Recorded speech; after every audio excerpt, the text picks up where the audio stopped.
Hello, Hi. everybody. Hey, I just figured we waited long enough. Had an abrupt start, like the famous Maya.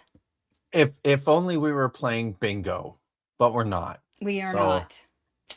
No, maybe I can get the weasels to make a bingo for me one oh, he'd day. do that. He'd Yeah, 100% do that for you. yeah, yeah, one Um, day. so I don't the only place I ever play bingo is on Bad Science Sunday because it's You don't awesome. play bingo, you play bingos. Many, many, Oh, many bingos. fair. That's fair. Yes, many at once.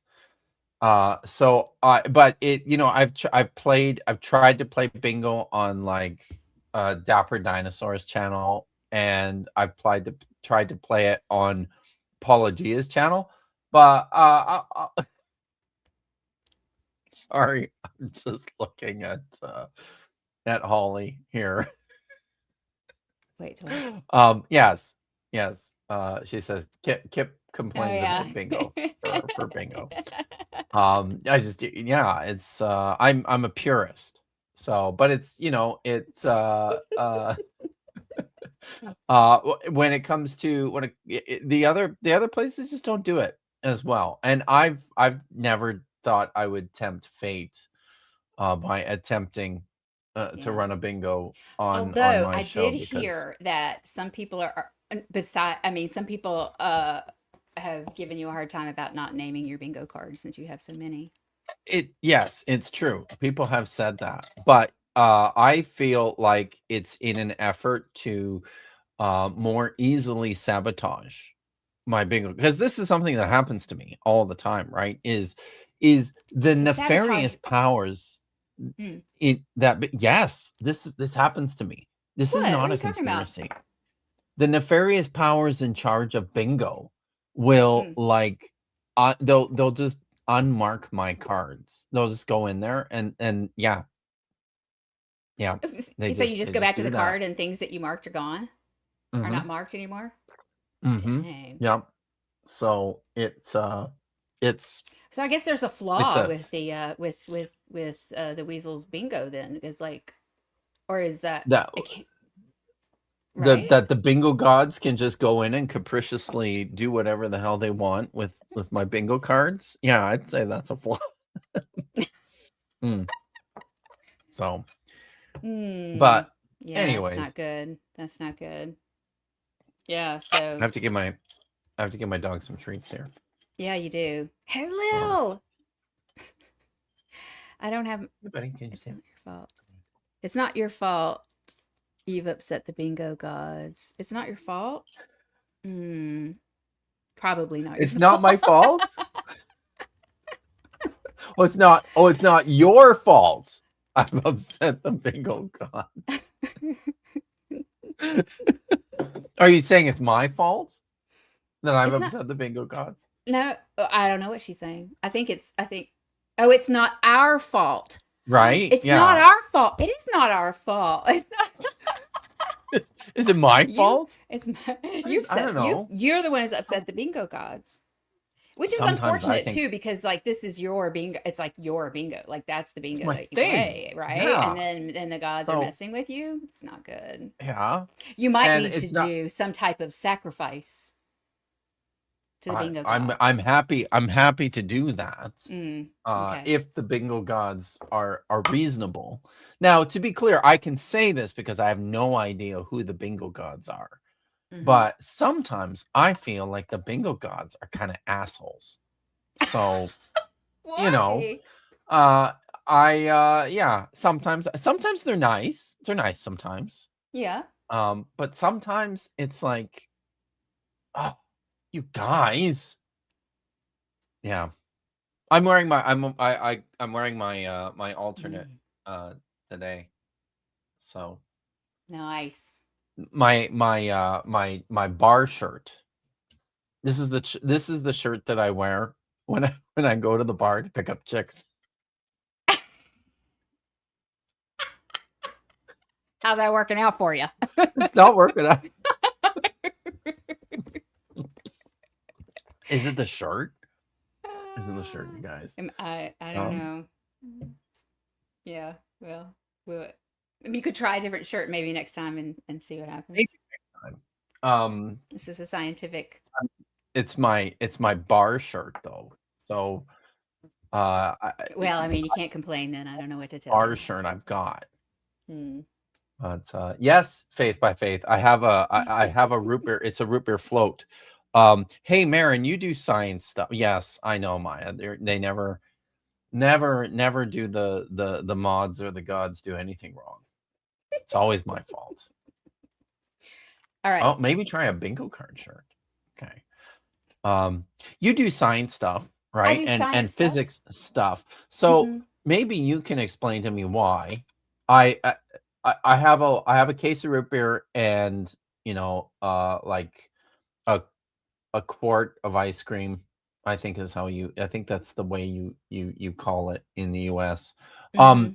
So I've been enjoying root beer floats for the last couple of weeks, and when I pour the root beer into the glass, Hmm. and then I put 2 scoops of ice cream into the root beer, Hmm. and, like, today, because I've been doing this a few times now over the last couple of weeks, I watched my glass with the ice cream in it, because oftentimes it'll start to, like, do the volcano thing. Right. The Right. ice cream makes it do that. Yes. Nothing happened. I watched it for, like, a bunch of seconds, and nothing happened, and I'm like, "Okay, I'm going to put the ice cream back in the freezer." So I turned around and put the ice cream back in the freezer, and when I turned around again, it was just like it was going everywhere. The root beer was very annoying. Why did it do that? Do you have any idea why what's happening there? Yes, I have an idea. Well, Oh, okay. do you know why it explodes? I mean, do you know why it Well, I volcanoes? I don't know why volcanoes. As much I'm a volcano enthusiast, but I do not know this. Um, there is something about the sugar that causes the CO2 to be released more quickly Oh, in the so it changes the solution, you know? mm, And okay. so it causes the CO2 to be released more quickly, and therefore you get more bubbles, and then you get all the, you know. Mm, So I suspect what happened is that you put your ice cream in carefully, very carefully mhm. tonight, because you were anticipating Oh, the volcano. Yeah. I did put it in very carefully. That's Hmm. correct. Yeah, so when you put it in very carefully, you the one of the things that can help cause a chemical reaction to begin is stirring it so that you get more surface area. So it didn't have Okay. enough surface area to really do much. And so it took a second for it to start. It could be that when you put the ice cream up, that you might have hit the counter or something. So, and that might have It like started it. triggered it. And Hmm. wow. Yeah, Okay. it was either time or stirring that would have caused that. So that Okay. is Good my to know. assessment of what happened. I could be wrong. I'm not that great a chemist. Okay. I'm not that great a Uh, chemist, but that is what well, I think happened. that's better. That's better than the explanation I had, which Oh, had to what was do yours? with gods and capriciousness. Mm-hmm. So it's everything in my Yeah, world boils down to how much the gods fucking hate me. you So just do not sacrifice enough. I mean, I clearly yeah. the root beer gods require whenever I think you whenever should it test is this next time, though. I think you should like. I I think should I think what you ought to try is putting root beer in two different glasses and put one scoop of ice cream in really, really really gently, and then carefully just and then just toss the other one in, just just like. toss the other. Yeah, I like But it. you know, it's interesting because I don't like root beer floats. It's just not. I know, I Oh, know. I like root wow. beer. I like ice cream. I don't It's like just the mush you get when you put them together. So that's just interesting. me. I Wow. know Hmm. it's just one of those things. So, but I have seen these being created before, and I've always seen people put the ice cream in First, first and then put in the root beer. But that, I guess, really causes, I would think because of it the would. motion, it really I feel causes like the bubbles. that Yeah. would be chaos. But I guess That's as a what it feels like. kid, it was kids that I was watching do this, and I think they thought that was fun. Because kids are dumb. Yeah. Yeah. Yeah. So yeah. All Yeah. right. Got it. So, the science of root beer floats. This is what I'm gonna have to rename the stream to. So, thanks. I was kidding. You bet. I'm happy to Okay, see, Miranda, we are the same person. She always thought it's supposed to how be it ice always cream supposed to be first. done. Well, Yeah, we now I'm share we worried. share a brain, me and Miranda. So, I might have to try that next time. mm-hmm. Well, and but I'm worried that it's just gonna be chaos when I do it. We Let have me to know how pour it that in works out for you, slowly. Miranda. Yeah, I guess. Yeah. Well, okay. Well, we'll see. We'll see what happens. I'm going to be trying a few different things Yeah. next time. Okay. Yeah. Yeah. Times. This is, So it really can be a science experiment. You just like see, take notes and report back to us. see, yeah, all these people like Jesse Riverbank Mm. says ice cream first. Mm-hmm. Tommy Mm-hmm. used to be a professional ice creamer, Okay. Okay right? then. Yeah. See, to me, you can't really control the ice cream from the scoop Mm. into the root Yeah, beer, right? And so it's that's going to true. splash. That's true. Yeah. But you could kind of Okay. control how much you pour, how quickly you pour. And so you're going to get the Okay. bubbles, but you can control it a little bit better, maybe. Okay. Yeah. It's always that. Is that always that? I guess if you grew up in It's a. South You Carolina, know what? Faith, then he would It's know how to do a root beer float, eh? everywhere I go. Well, I mean, not here. But here in Canada, I have a tendency to not leave my house. But whenever I'm in the U.S., everywhere I go, I say that, and people are fine then. So it's true. But Was that you're Canadian? yes, Oh, okay. It fixes everything, doesn't it? it does. It does. It's good. Yeah, So. that's good. Mhm. If I tell them I'm from the South, that kind of breaks everything. Ah, just kidding. That's funny. That was funny. Yeah, what can I say? Oh, Anyway, yes. wait, Next what up, is this? affogatos. What is Oh my that? god. Do you know what that? You don't know what that is? That is No. vanilla ice cream, or more appropriately, vanilla gelato. Mm-hmm. With like either a single or a double or a triple espresso poured onto it. And You know my Germany story about ice cream and coffee, don't you? Didn't I tell do you know no, that no. story? Oh my gosh. This Did until this just happen this last time you were there? Oh no, this Or was happened this when I another time? no, this is when I was a teenager. Oh, okay. Yeah, yeah, I was 16 or 17. I can't remember. Anyway, my local orchestra, we went to Europe to play concerts and tour Europe. And Because they have concert halls. they do. And we played the coldest concert I've ever played in my life. And maybe excluding the Christmas parade when I played clarinet, was in the Rathaus of Rotenburg on der Tauber. Oh, I So love Rodenberg. I know it was a beautiful little town, and very close by is Dinkelsbühl.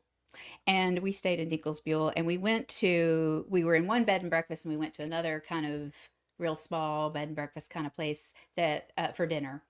And after dinner, I wanted a cup of coffee and a scoop of ice Hmm. cream. And I didn't speak German. But anyway, it was a little town, right? So I was like, I'd like a scoop of ice cream and a cup of coffee. And she was like, ice mit cafe? And I'm like, yeah. And Yeah. so, and so she came back, sat down in front of me, my ice cream inside my cup of coffee. She gave you an affogato. Except it was I probably just regular coffee, right? I know. Oh, Well, I mean, but like this was a long time ago, right? And yeah, yeah. so my friends just laughed. They had no idea that that That's was actual funny. drink. I had no idea it was an actual drink until a couple of years ago when I was on Duolingo studying German and it said ice cafe. And I'm like, Iced that's cafe. iced coffee. Wait a minute. Ice is Sure. ice cream, not ice. And then I'm like, no way, it's a real thing. but it came from, I thought I had, and then I'm You like, wait, you I started mentioned a trend. I started a trend in Germany. you did. You started it. It's You awesome. mentioned Rothenburg. Now I have to go get something now because you Okay. mentioned Rothenburg. I will Okay. tell everybody what I did when I was gone. Hi, I'm back. I'm so glad to see you all, and I'm so glad y'all are here. Thank you for being here. And yeah, so I spent a week in Spain, and I spent a couple weeks in Germany, and I spent a week in the Czech Republic, and I went to a conference called of the International Association for the Cognitive and Evolutionary Study of Religion. So that was totally, totally awesome. So, yay. Okay, I'm gonna say little. Okay, sorry.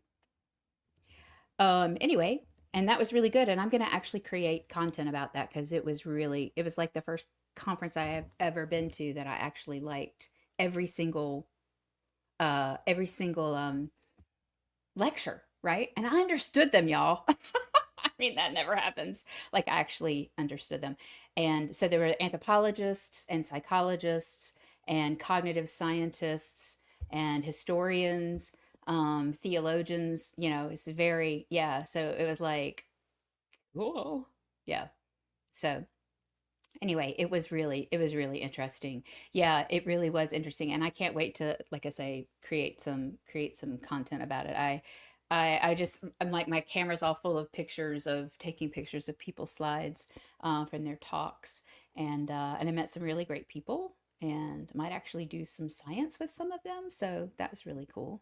I know, really Well, fun. that was very anticlimactic. As you know, I'm packing and I'm moving, right? Mm-hmm. So Mm-hmm. I've been actually going through boxes that have been in storage for many, many, many years and Mm. finding things that I forgot that I still Yeah. had and Yeah. lost. But I used to this is very anticlimactic. This is a Stein from Oh, Germany. It's cool, right? I that love is this one. cool.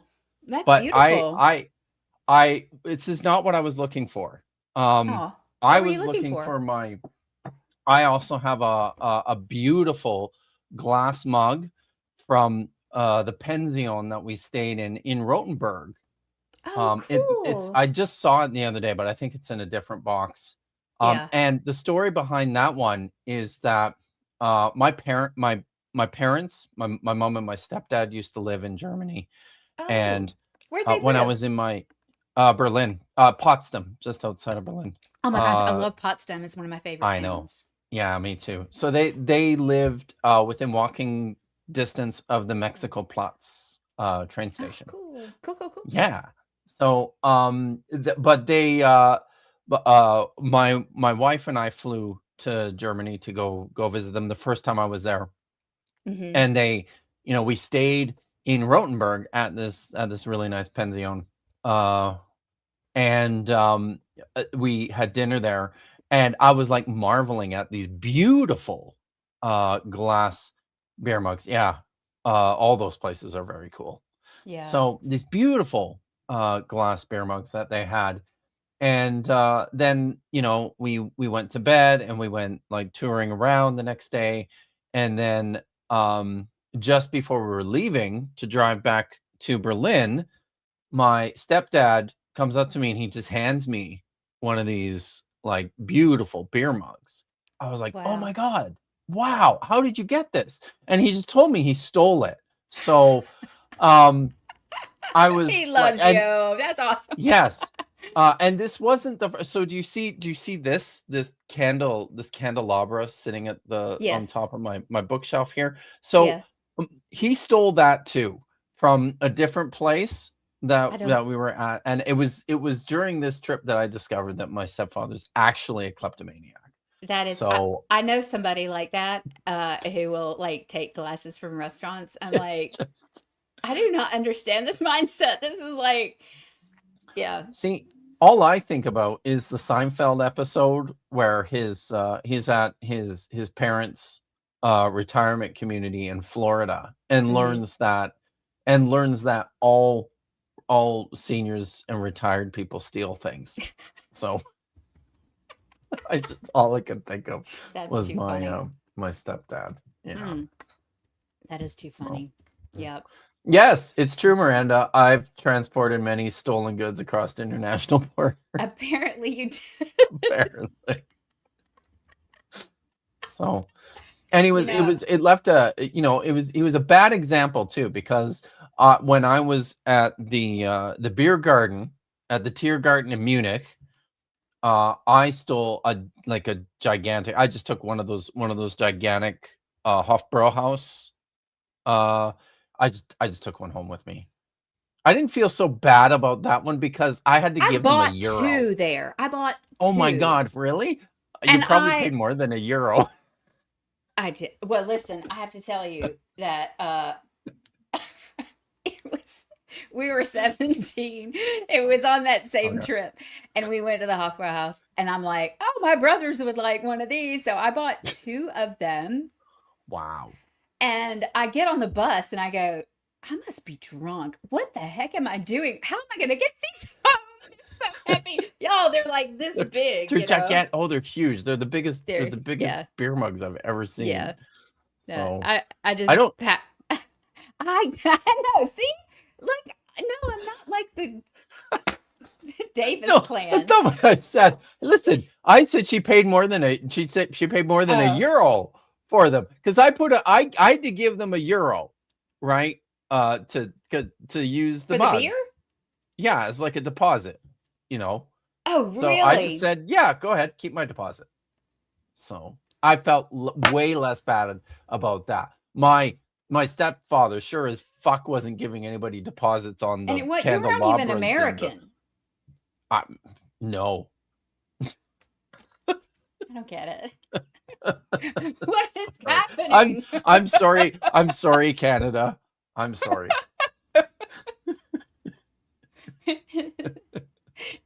Oh, yeah, here we go.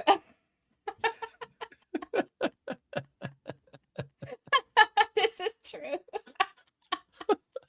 Sure, I guess never trust a gift from your stepdad. He didn't spend hard earned money on it. It's not that thoughtful.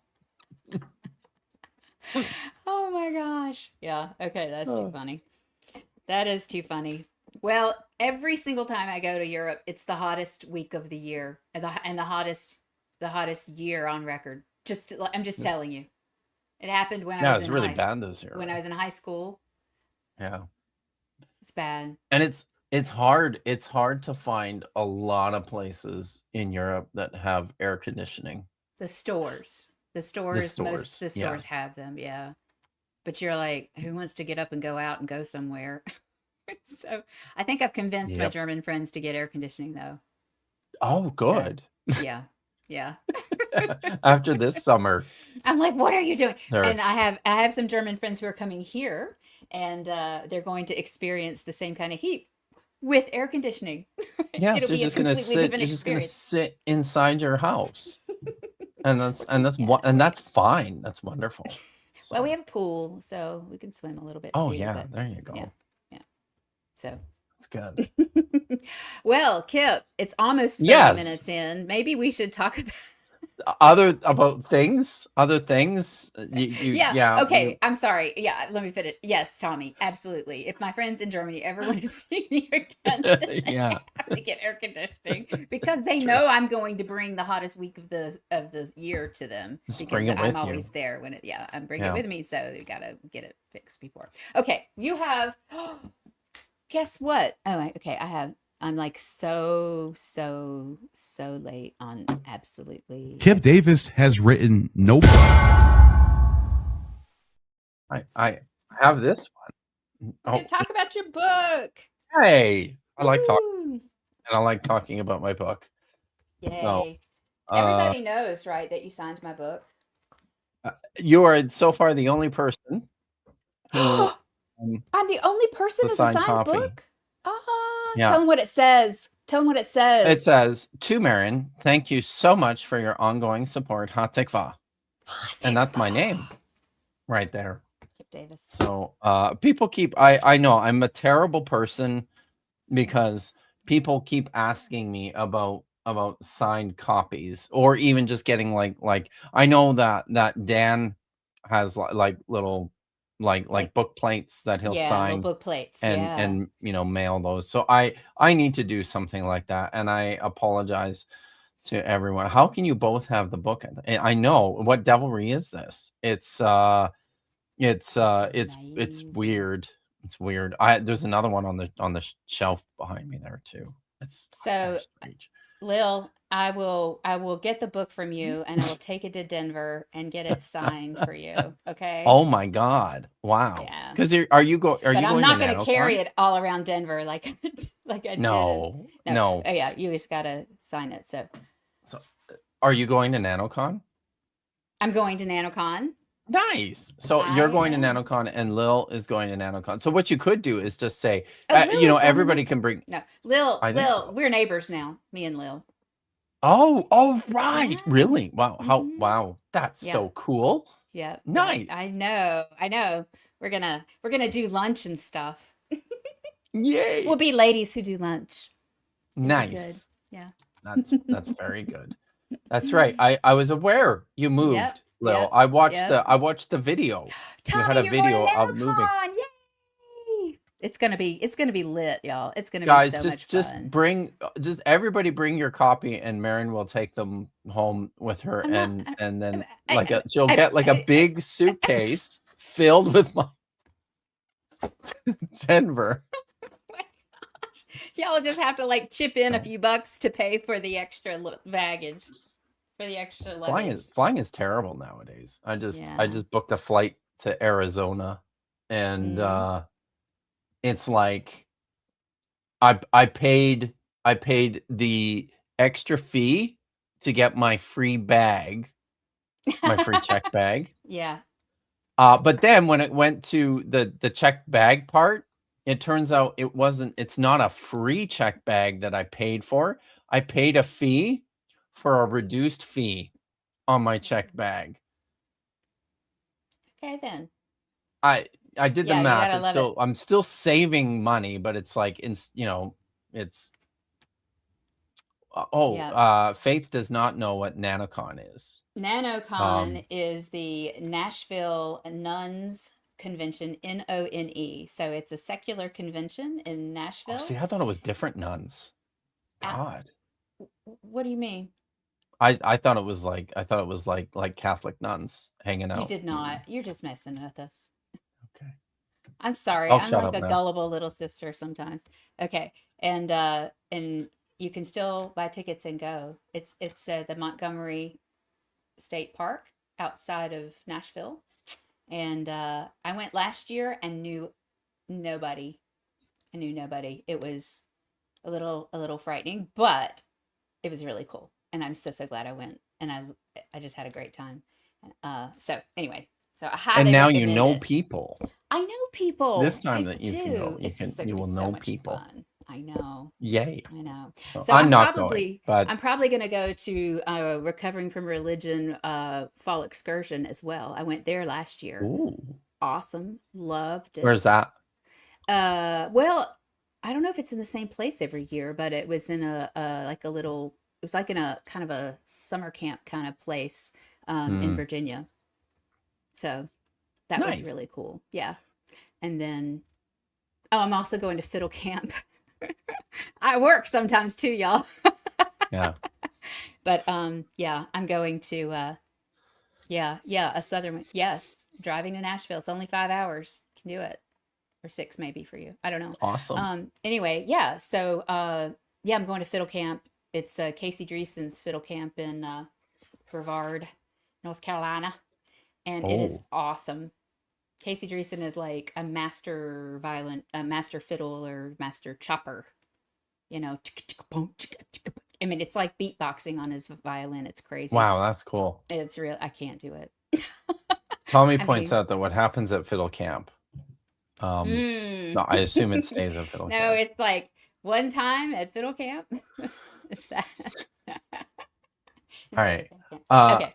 All right. We yeah. have a book. You have a Okay. book. Okay. I do. Yes. It's good to see And you guys. Okay, here we go. yeah. Now I said two chapters just because I think that like the sacred space and the ritual, right, is kind of Yep. Kind of cool. Yeah, so you in chapter, okay, what's it called? Chapter 14.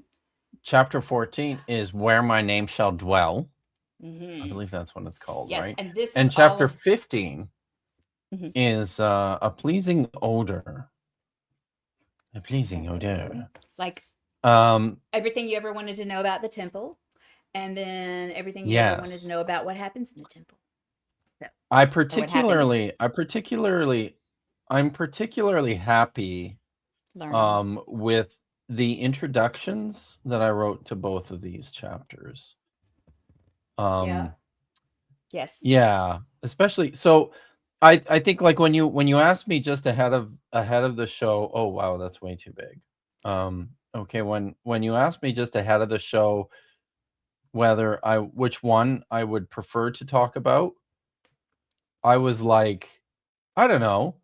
Oh, it's being weird now. Oh, there we go. Um, What are you doing? uh, I'm sorry. I've actually I've got it up on my iPad here, but Oh, it's okay. malfunctioning. Okay, So that's the glowing light. it's Okay. yeah, so it's now it just there's just nothing on the screen anymore. Wow, what has happened? Okay. Well, let's just maybe we'll let's see. Will it come back?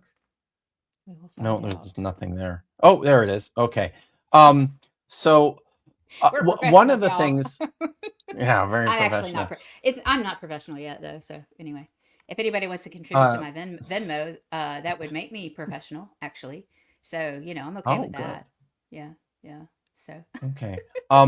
So like when one of the things I really like about the chapter 14, and one of the things that I think is really interesting is this it's all about the temple in Jerusalem. And of course, as we're mhm, all aware, the temple of Jerusalem is gone. It's right. been gone for thousands of years now. We have we have some archaeological remains of the temple complex that is on top of the Temple Mount, which was built by Herod the Great. And actually, can would you permit me to read because I really like this part. Yeah. See, Um, you should read it because not everybody buys the book and the audiobook like me. You should. You should get the okay, audiobook yes. because it's Oh, really fun to I listen. need to pull something else up here to Yeah, make we need this to work. ask Nitty to Sorry. build a temple, right? Because there's no more temple Well, with out of Lego. Legos. Hey, Mm-hmm. did you, Marin? Were you watching? Yeah. Um, Yes. on you were watching on Saturday night. Yes, because he does specialize in horny temples. Yeah. So You, yeah, yeah, I you did. how Nitty built he built a Lego altar. Altar. Yes. We sacrificed we sacrificed a baby anti venom Mm-hmm. on on the Lego altar. So it was a good time. Maybe the next So time you play bingo, you will not get messed with because oh did a maybe sacrifice. now, Yeah. now that we sacrificed the baby anti venom. Mm-hmm. So Mm-hmm. yeah, that's possible. So all right, so I've pulled it up, and I'm if you could sorry. put it on the Oh, here you screen, are. I'll just yeah, I'll just go ahead and read. And this is so the other part of this, like this is one of these places in the world that has made a really big impression on me. I've been to Jerusalem a number of times. One of my favorite things to do when I go to Jerusalem is to visit the Temple Mount and also the Jerusalem Archaeological Park on the south side of the Temple Mount, which is Mm. what they've excavated basically Okay. of the temple. So, Is there gold? Is but there gold down there? Is there gold? Is there gold? no, no, there's no Mm. gold. So, in fact, it's complicated as these things go. So maybe I'll just read this Yes. Okay. because it's like I said, it's one of these things that has just made a big impression on me as an academic. If you ever visit the old city of Jerusalem, you will readily see that the focal point of the city is the East Hill, high above the Kidron Valley. Even for most people who probably enter the old city from the other side, through the Jaffa Gate, their attention will inevitably be drawn through a jumbled web of stone streets and corridors to the massive structure on the east. The gold dome of the Masjid Kubat as Sakra dominates the old city skyline, and beneath it, a great open city square chiseled out of brilliant white granite. The western wall of the structure above the square rises 19 meters to meet the palatial grounds of the courtyard, where two of the oldest Islamic sites, the Dome of the Rock and the Al Aqsa Mosque, are housed. This enormous foundation wall is all that remains of Herod's temple. There is a sign in the western wall plaza facing away from the wall and with the ancient mosque in the background. Jewish tradition teaches that the Temple Mount is the focal point of creation. In the center of the mountain lies the foundation stone of the world. Here, Adam came into being. Here, Abraham, Isaac, and Jacob served God. The first and second temples were built upon this mountain. The Ark of the Covenant was set upon the foundation stone itself. Jerusalem was chosen by God as the dwelling place of the Shekinah. David longed to build the temple, and Solomon, his son, built the first temple here about 3,000 years ago. It was destroyed by Nebuchadnezzar of Babylon. The second temple was rebuilt on its ruins 70 years later. It was razed by Roman legions over 1,900 years ago. The present western wall before you is the remnant of the western Temple Mount retaining walls. Jews have prayed in its shadow for hundreds of years, an expression of their faith in the rebuilding of the temple. The sages said about it, the divine presence never moves from the western wall.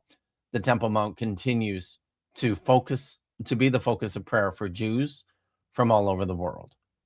On the southern side of the Temple Mount, also known as Haram al-Sharif, is the Jerusalem Archaeological Park. One of the features of the site is an impressive row of stone steps leading up to the south foundation wall. This is the most visible remaining feature of the temple that Herod built, starting in the 18th year of his reign, about 20 BCE. The Idumean king, installed by Rome, undertook an astonishingly large renovation, even by modern standards, of the most sacred site in Jerusalem. The long-standing tradition of the sacred dimensions of the building itself prevented Herod from expanding its size. However, this was not to deter him from turning the relatively modest complex into one of unprecedented scale. Herod raised and dramatically increased the size of the temple platform into a courtyard without equal. And this is a quotation here from Josephus. Is this Josephus? Yes, it is. Yeah. Okay. The hill was a rocky ascent that sloped gently up toward the eastern part of the city to the topmost peak. The hill, our first king Solomon, with God-given wisdom, surrounded with great works above at the top. And below, beginning at the foot, where a deep ravine runs round it, he surrounded it with enormous stones bound together with lead. He cut off more and more of the area within as the wall became greater in depth, so that the size and the height of the structure, which was square, were immense, and the great size of the stone was seen along the front surface, where iron clamps on the inside assured that the joints would remain permanently united. When the work reached the top of the hill, he leveled off the summit and filled in the hollow spaces near the walls and made the upper surface smooth and even throughout. Such was the whole enclosure, having a circumference of 4 stades, each side taking up the length of a stade. The dimensions of the present platform clockwise from the east are 474 meters by 317 meters by 486 meters by 283 meters. Scholars once considered the description by Josephus to be a flagrant exaggeration, but excavations carried out around the site have proven his elaborately detailed report of the foundations more or less correct. This extensive platform, with its huge retaining walls to bear the weight of the fill and of the structures to be built above was trapezoidal in shape. The area of the expanse was over 172,000 square yards, making it the largest site of its kind in the ancient world. The entire holy area was twice as large as the monumental Forum Romanum built by Trajan, and 3.5 times more extensive than the combined temples of Jupiter and Astarte Venus at Baalbek. On the southwest corner of the Temple Mount, and stretching about 50 meters north below the western wall, are excavated remains of a stone boulevard, Toropian Street, market buildings, and the broken end of a high archway that once supported a magisterial wide staircase, 17 meters over the street below. Herod's temple complex was both monumental and magnificent. All of this was to replace the 400-year-old temple built by Zerubbabel. And Herod's intention was to challenge the magnificence of the likely massively embellished descriptions of the first temple in Jerusalem, purportedly built by Solomon. The site itself, if not precisely the focal point of creation and the foundation stone of the world, was certainly an important cultic center as far back as the Judean kingdom of Hezekiah, and probably even into Abdi-Heppa's Jerusalem in the 14th century BCE. So, but I wanted to provide a sense here of just like what we're dealing with when it comes to Herod's temple that was destroyed. It was probably the most magnificent in terms of scale and opulence um, temple Yeah. in the Mediterranean that people knew of.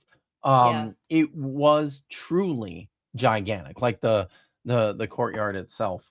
So, Yeah. and it was a monumental replacement for the Temple of Zerubbabel. But there's also like an astonishing amount that we don't know about this structure too, right? Yeah, can I pause you for just a Yes, second of because course. Miranda and I share a brain, and we both had the same idea. Is that like this is where Similarly, the Garden of Eden was supposed to be too, and I mean like according to right. So this is like Jewish yeah, tradition. I did not know Yeah. this. Yes, So no, yeah, it's and of course this doesn't work. right. Even within according to the biblical narrative, this doesn't work. Yeah, yeah. It's The just Garden of Eden is fascinating. much farther It's in the like east and to the it's south, like but the plaque is a little bit of fan fiction or something, adding a little bit, yeah. you Yeah, know. it Okay. totally is. All right. So But so can you put this in time frame for me because so Solomon was supposed to have done the first temple, but then there's this Zerubbabel guy. yeah. Like okay, Uh so did he and add to Solomon's temple or something? so here's What's it's the time? What's the interesting. year for Solomon's temple? Let's Okay, so Solomon's temple was purportedly built at about 1000 BCE, sometime in the probably the 10th century, 10th century BCE. I thought you said Zerubbabel And was for oh, you said Solomon. So that's Solomon. that's so, yeah. Zerubbabel's temple was built in 515 BCE. Wait, why I thought you said 14th century. That okay, I was confused. Oh, oh, see, that's Abdi Heppa's temple. Oh, who's Now, that? Abdi Who the heck Heppa is that? was the first named king of Jerusalem that we know of from the Amarna letters, which were correspondences between kings, city kings in Canaan, and their Egyptian overlord, the pharaoh, uh, uh, Amenhotep, who and Oh, they were we have all these letters preserved, a couple of them from Abdi-Heppa of Jerusalem. So, and here's I think this is an important point. Something that I was trying to highlight in the chapter here is when it comes to this idea, temples were representations of sacred space. They were also the houses of the gods on earth. in the biblical text, the temple in Jerusalem is called the house of Yahweh because Hmm. that's what people thought it was. It's where Yahweh, he says, it's a place for my name to dwell. Hmm. It's his earthly abode. It's his Um, dig. Yeah, it's his digs, it's or his dig. yeah. One of the Is that what you things, call it? it's his dig. I don't know. Digs. No, what is the It's word? not I'm using the wrong word. his crib. Yeah, Is but that there's it? another. Anyway, somebody help me I out. would. I'm okay. Somebody else, yes, who's not me, who understands Okay, so yeah, so such this is things. But where yes, God lives on earth. Yep. yeah. So now one of the things that we've discovered through excavations is in the event that, and this happens quite Okay. often, where you know a digs, yes, can be used for Yeah. a place to Okay. live. I There thought you so. go. Okay. Cool. Um, so there's a city, and the city is, attacked by outsiders, and it's conquered. Lots of times they'll just burn it to the ground. Um, and sometimes, like, they will just start to rebuild on it. If they end up taking and occupying the area, they will rebuild the city, Mm-hmm. and they'll build their own temple, Mm-hmm. but on the same spot as, every city in the Levant, in the ancient Near East, had a temple, at least Okay. one. Lots of cities have many of them. Okay. So every city had at least one. It stands to reason that Abdi Hepa, as the king of Jerusalem in the 14th century, had a temple built in the city, or there was one there already before him. And Which for more what than God? likely, pardon? For what God? We don't know, but probably El or Baal. El or Baal? Okay. Um, Thanks. so, and more than likely, that temple would have been built on the same location where Solomon built his temple, and then where Zerubbabel built his temple, and then where Herod built his temple, and then where Trajan built a temple to Jupiter Mm. after the destruction of Herod's temple. So there was this strong sense among ancient peoples that certain sites in the world, but did every city have a no, no. Otherwise, they would be They would still indestructible. be there. They'd still be there, of Yeah. course. Yeah. Okay. So, Sorry. I does don't. his name? Oh, Sorry. okay. Because it's being spoken there by his No. priests. No. No. He lives there, Um, He right? lives there, yes. Yeah. Like So, he's. and it's sort of a respectful way of avoiding the idea that God would actually be there. Yeah. See, Um, that's the thing, right? That's confusing, right? Because this is the yeah. question we missed earlier. That Kinetic said is that like Why is it where his name his though? name What shall does dwell. Is that just like a name mean? turn of phrase? By the time these texts are written, I think yes. Okay. And you'll see, like, it's the word name in Hebrew is usually used of like reputation. Yeah. And names too. The name of a god in antiquity was, in a way, like the source of their power as Oh, well. so yeah. So you So like Voldemort. Okay.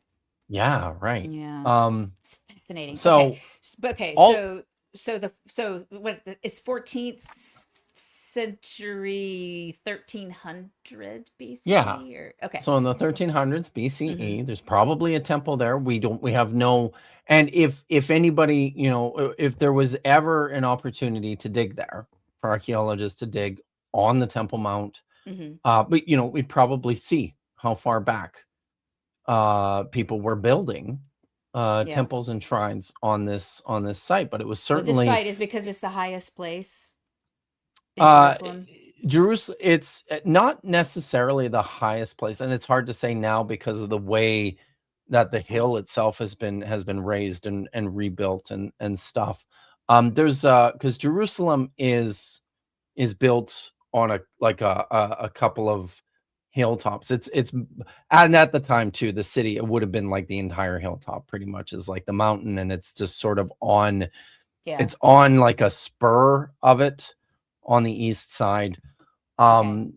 But there was this strong sense among ancient peoples that there are certain places in the world, like certain physical, geographical sites that are like sacred. Yeah. And it doesn't matter who you worship, what gods you worship, it's there are special sites that retain a what I would say kind of a numistic quality where they What's that? are otherworldly. Well, I mean, it's like once defined as a sacred space, right? Yep. Then it's kept as a sacred space, and that's very Yeah. very important for the collective consciousness, I guess, of Yeah. about ritual and about how that worked for the Exactly. peoples there. Okay. Exactly. So So because, in right, because it's like this separation of the sacred and the profane. So once a place is sacred, then it's easier to keep it sacred. yeah, Okay. yeah, exactly. So it in terms of the timeline, Abdi Okay, Hepper I'm was the sorry. king I of have to Jerusalem. interrupt you because this has come up a couple of times, and people are very confused about this irregular The trapezoid. trapezoidal Yeah, yeah, shape. yeah. They're like, or That's a they. good question. And Okay. I don't know the answer to that one. I have to think yes. Just because I I mean people understood how to build things, Yeah. right? But I think it was probably a lot of it had to do with just the topography of Did the they hill know what the itself. Parthenon people knew? Did What they did the know? Parthenon Okay. people? I Oh, don't know about this. one of my physics TikTokers, I can't remember her name. She's a physicist and has red hair. I can't remember her name. But anyway, she was talking about the Parthenon and that the Parthenon is not even. And actually, the way that it's built is uh, curved. So each side of it, like the columns, get Slopes? yeah. It's like bowed in the middle Oh and wow. taller on the edges, and and because it's so high up on the hill, it would have looked weird if they hadn't adjusted for the way that we would see it. Just like the Lincoln Memorial, like, Holy cow. yeah, that statue is so big that it's like it's completely out of proportion because you view it from the Because you're ground. looking up at it. Yeah, and so and things move away from you, right? Right. So in order for it to look Holy cow. proper, yeah, So and they built so it that way on because they purpose. understood Mm-hmm. the optical illusion Mm-hmm. of Yeah. perspective. So That's maybe, ooh, that would be amazing. fascinating, wouldn't it? It would be interesting to Yeah. know just because of the way of the angles of what you would have looked at the Yeah, Temple right? Mount. Could be. I like it. I Could like that be. as an explanation. I I'm like gonna that go with it. idea. That's my new Yeah. favorite now. Okay. So, I'll have to but find let's that like TikTok and send it to you. I think it's yeah, fascinating. I'd Yeah. like to see that. So Yeah. the timeline here, Abdi Heppa was the first king of Jerusalem that we know of.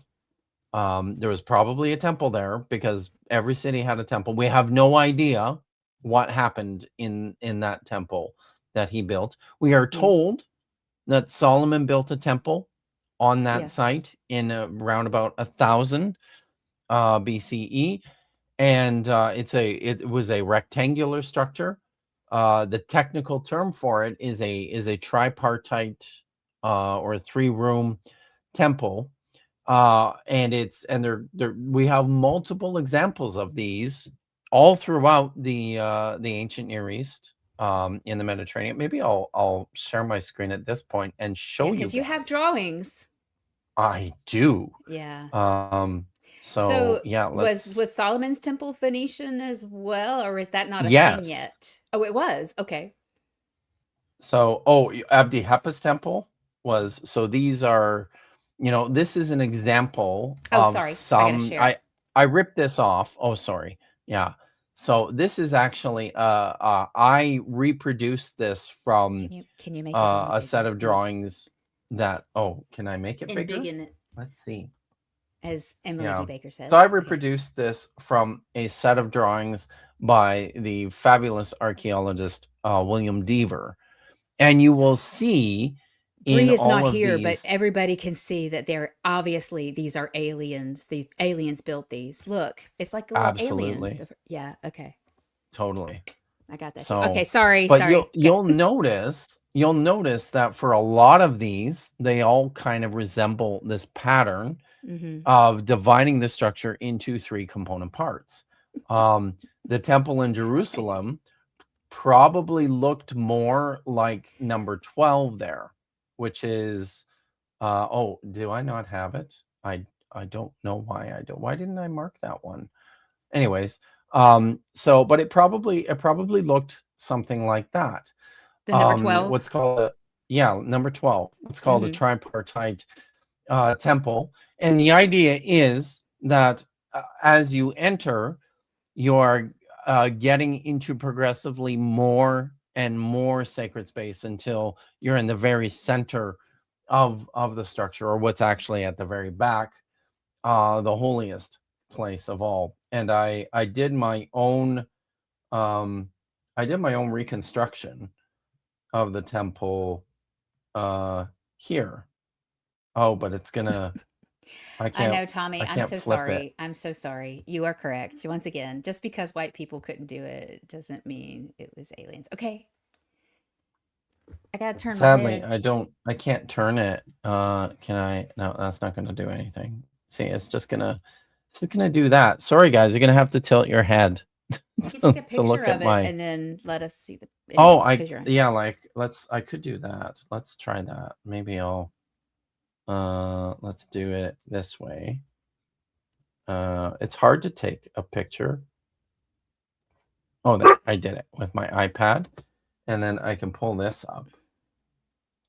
And then that's upside down now, isn't it? Turn your Let's see. Can I just I turn wish it? I turn your iPad. No, no. Uh If you go to the, if you click on the, oh, you already did. Uh, let's see. There's got to click on be the, a click on the marker I was thinking at the over top. here. Oh, this guy. That's my yeah, that's not doing anything. You have to save it There's first. got Go I have use the arrow and save it maybe I first. do. Yeah, Let's do let's just do photography is that. hard. It is. Save to photos. Hold on, I'll turn my So TV. now can I edit it? Yeah, Let's see. Hold on a sec. but you got to go back. You got to go I'm get gonna the take photo. that. I'm gonna take Oh, that off okay. screen for a minute, and then see if I can edit It's this because you know it's just not fair. I'm a professional. Okay. Edit. Uh, let's see. Can I Do crop. It's adjust? Do you think crop? it's I part of the don't. crop function. Oh, there we go. Right, but it doesn't. It only gives me a 45-degree option. Adjust. 45 What if degrees? I? No, you're kidding.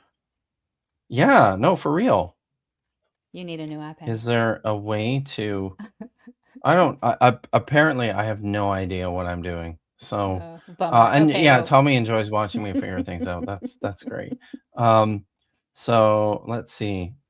I missed a question That's while I was looking. annoying. I could do it I'm on going to my answer this computer, question while you work on that. but Kinetic, anyways, Holy Hills Mountains, holy. So, I know in the Greco-Roman world, and basically it's a kind of human kind of thing, but the more that people became a bit more living in cities, I want to say civilized, I guess, but living more in city. Anyway, the more hierarchical humans thought of the world, and so that humans were above the animals, which so the idea is that the higher you are, the closer you are to the gods. So it's like, right? So spiritual places are up high on mountains and things because they actually lived in the heavens, right, Kip? The gods, I mean, actually they lived in the totally sky. totally did. They Yeah. lived in the sky. So you wanted to be closer to Oh, them, so you had to go up. all right. I blame the root beer I've float. I've got this figured out. So Anjur I'm says you going can send to. it to her. You can send it to Anjur, and they'll rotate it for you and send it back. Oh, thank you, Aunt Jared. That's very kind of you. Here, I've got this figured out, so I can now show you what this looks like. Oh, see, this is what I Here was we trying to go. say. Here we go. There we go. There. Yay! I'm so See? proud for you. A round of applause. Thank you. All right, Okay. I'm gonna zoom in on that a little bit. So this is my reconstruction of it, and Cool. you can see the three main the three main sections here.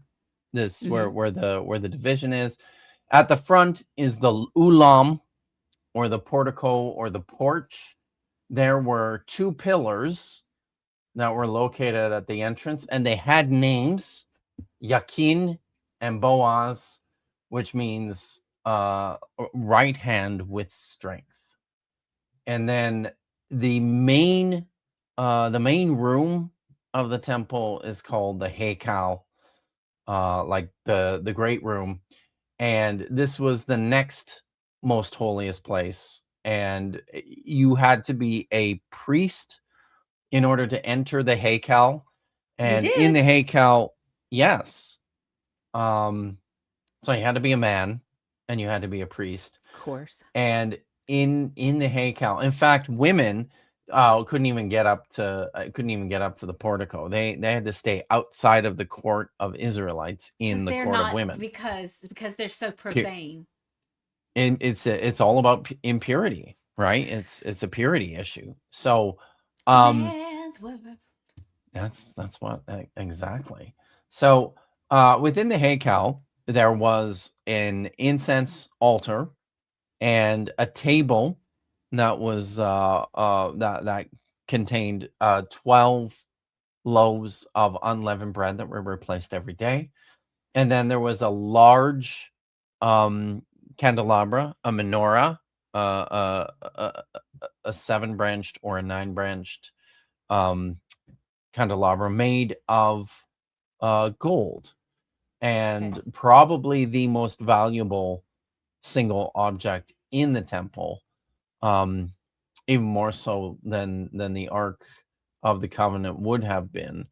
I Wait, wait, mean, wait, wait, wait, wait, it wait, wait. probably Hold on. What?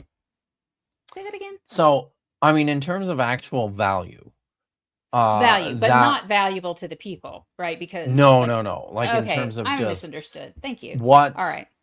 but I mean, so if you're thinking like a Roman, or if you're thinking like an invader, Mm-hmm. and you're looking for plunder, that's probably the first thing you go after, No. Okay.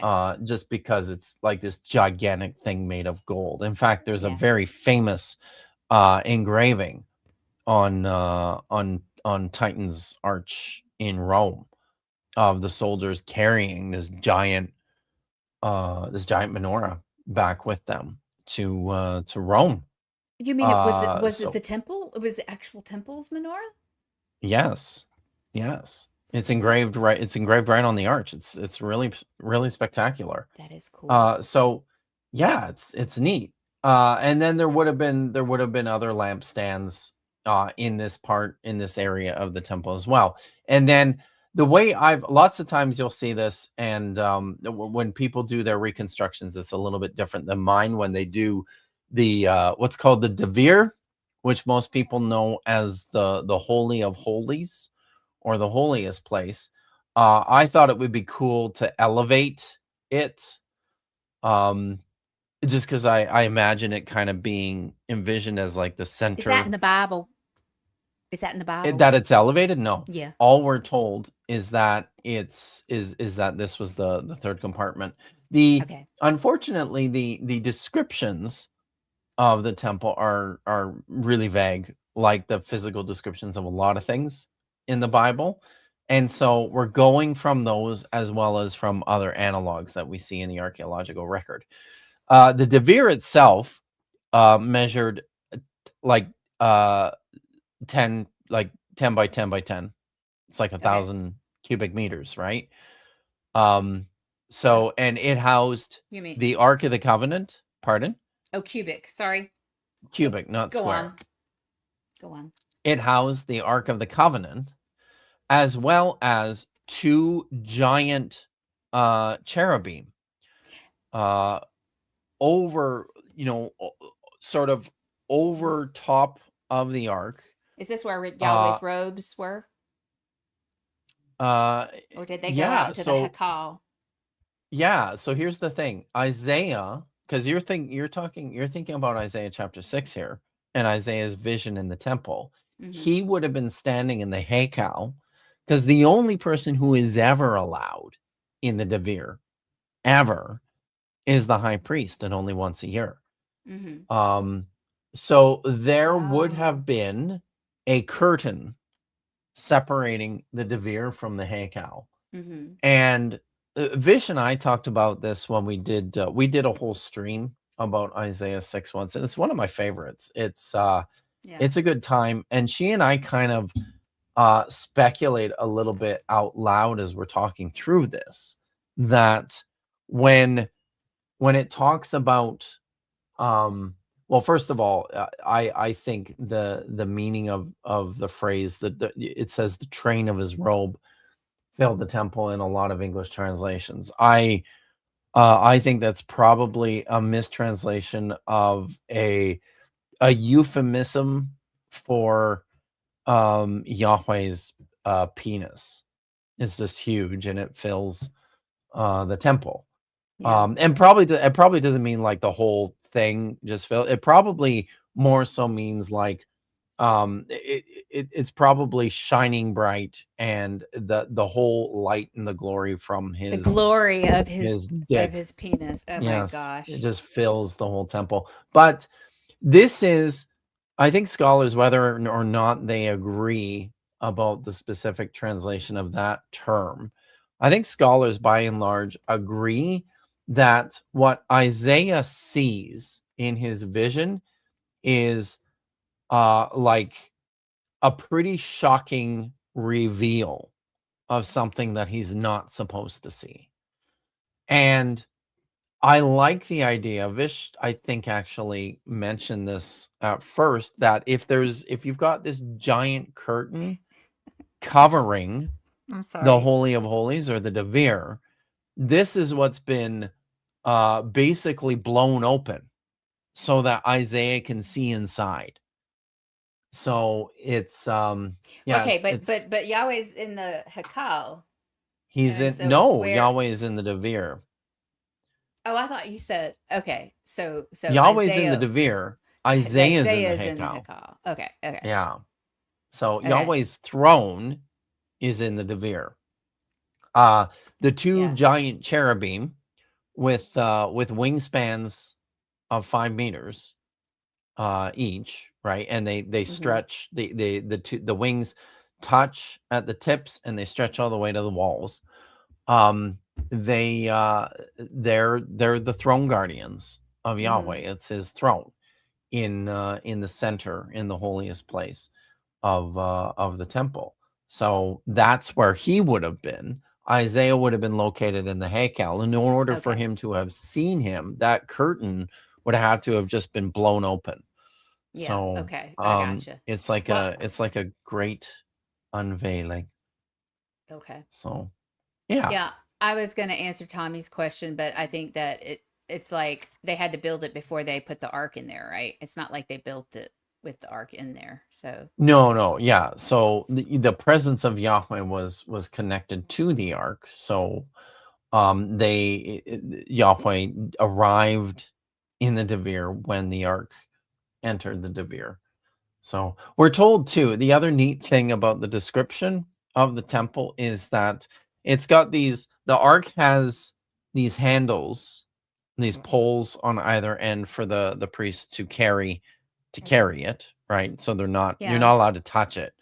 Um and we're told that the poles from the ark actually extended out of the Devere past the curtain Oh, into the really? Hakel. Yeah, yeah. Okay.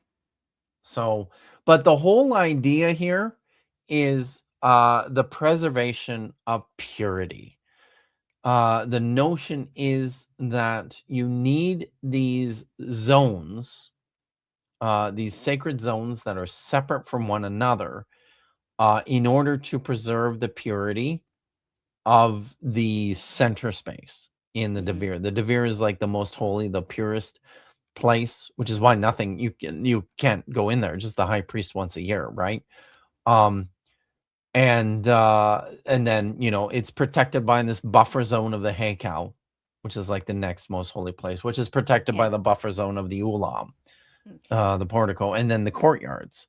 So the idea is that you're progressively getting into a place, a space of higher and higher levels of purity.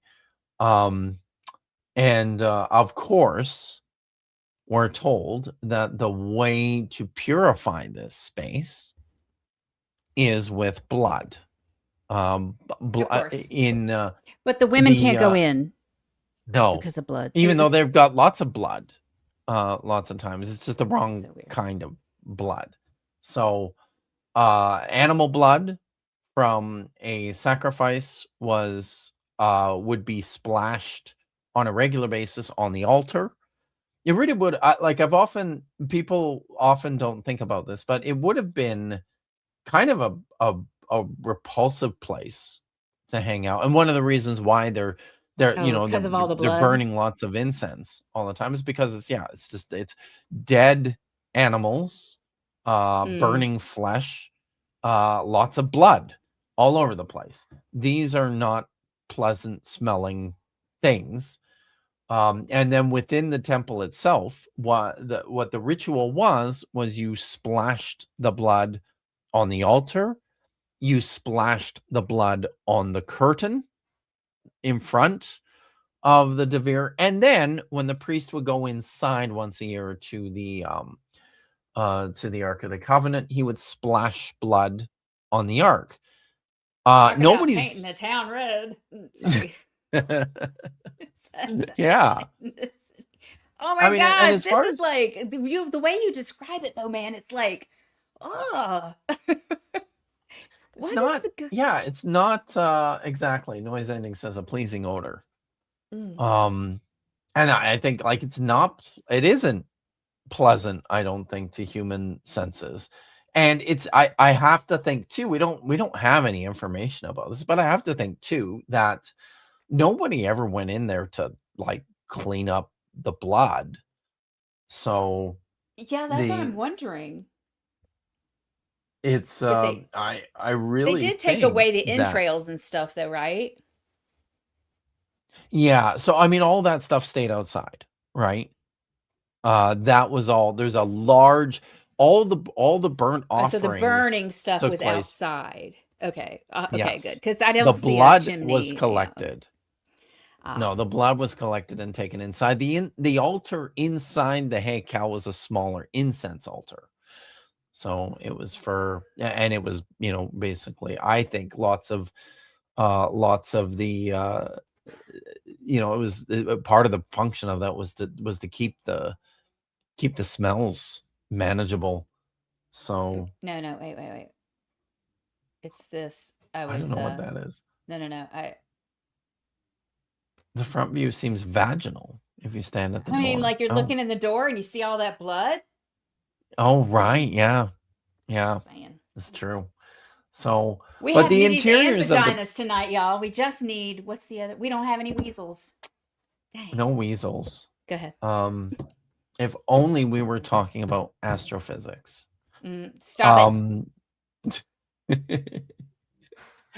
This is not allowed on my yeah, channel. Yahweh is metal. Yahweh is metal as fuck. Yeah. That's true. So, the interiors of the structure were incredibly ornate. The whole building was built of stone, that was, uh, um, like hewn and carved on site. It was Mm-hmm. transported onto the site like fashioned and smoothed out there. And then they covered the interiors with cedar paneling. And then they covered the cedar paneling in the interiors with like gold foil. And Um I've taken that because I've heard that, I heard the description, I read the description, but now it's all covered in blood and stuff. yeah. Yeah. Those gold, All the you gold think of how paneling, lots beautiful it of is, and it's just like just glistening with, covered in blood. I'm Blood. just like, I just don't Well, understand. it's When we talk about after a blood time cult, it I had no turns. idea that it Yeah. was like this messy. Yeah, This is, it's a huge mess. Um, mm-mm. so the cedar paneling though, before they covered it in the gold leaf, was ornately carved with lots of images, mostly of like trees and pomegranates and stuff from like to spark memories or visions of like the Garden of Eden. Mm, And because the Garden of Eden itself is sort of a representation of sacred space. In many ways, that's a story. It's a temple story. mm-hmm, Adam and Eve are instructed to guard and to keep, to till and to tend the Garden of Eden, which is the same language that is used of the charge given to the Levites at the tabernacle, which is this tent shrine, mm, that probably, resembled the temple in terms of its structure, the parts, yeah. and dimensions, much smaller though. So yeah, so that's the building, and then like the things that took place there, which is where we get it. Oh, that's something else I wanted to say about this too. One of the things that was really important, one of the reasons why. Good morning, Alira. It's good to Yeah, see you. hello. Um, one of the reasons why everything was kept compartmentalized like this was also to preserve um sight lines. Like you can't even see inside, or you can only catch a glimpse Mm, of what's in the other part of the structure. With the incense altar burning at all times, the whole thing would have just been filled with smoke. It's very hard to see anything in there. There's lots of passages of Yahweh being shrouded in dark smoke. It's mm. probably, recalling or sort of reflecting and pulling up this imagery of the interiors of the temple just being a smoky, um A impenetrably, smoky, bloody mess. yeah, I'm sorry. smoky bloody mess. Although, This honestly needs to be. Are you talking about the reconstruction? yeah, It's this image right here, all you need to do is splash a little blood on it and it's good to go. it's good to go. So cool. So yeah, so that's kind of yeah, Yahweh was a Balrog. That's right. Um There's been a whole oh gosh, Link. What's the name of that? Zelda. There's been a whole Zelda thing in the chat too. That's been pretty funny. So I just thought oh I'd add really? that. Okay, yeah, but Okay. go on, go Well, on. that's cool. We are listening. We're So listening. We're listening. let's let's talk about But the okay, ritual that's stuff Solomon's now. temple, and Herod was even like crazier, right? I mean, it was just like The size supposedly. was, yeah. So and here's the thing. This is sort of the crazy thing about this, right? Is we just don't have, and there is no um there's no remains, there's no archaeological evidence for the actual structure for Solomon's temple. There's none. It's buried underneath. Hey Seth. Yeah. It's buried underneath what Herod built. Um, but Solomon's temple was also destroyed, right, by Nebuchadnezzar in 586 BCE. It said that he sacked it, he tore it down, he burned it. Um, Zerubbabel came back and rebuilt the temple in 515 BCE. Okay. So that's the second temple. Herod is said to have renovated that temple, but I mean, he basically took the whole thing apart and Mm. rebuilt it. So I don't know. In many ways, it's a completely different structure. Okay. But and the way Josephus describes Herod's temple too, if you're ever in Jerusalem, you do get a sense of this. The granite. Have you ever been I have not to been. Jerusalem? Oh, No, okay. not yet. Mm. Um, the when you're in the western courtyard there, where the Wailing Wall is, Hmm. or in the Jerusalem Archaeological Park, you really get a strong sense of this. The stone is very light in color. It looks white Hmm. almost. Um, the Josephus says that the entire Temple Mount was built. All the walls and the buildings were built with this very bright white stone, Yeah. and then So it just kind of he glowed put up there on the hill. and there's Yeah. like he says that there's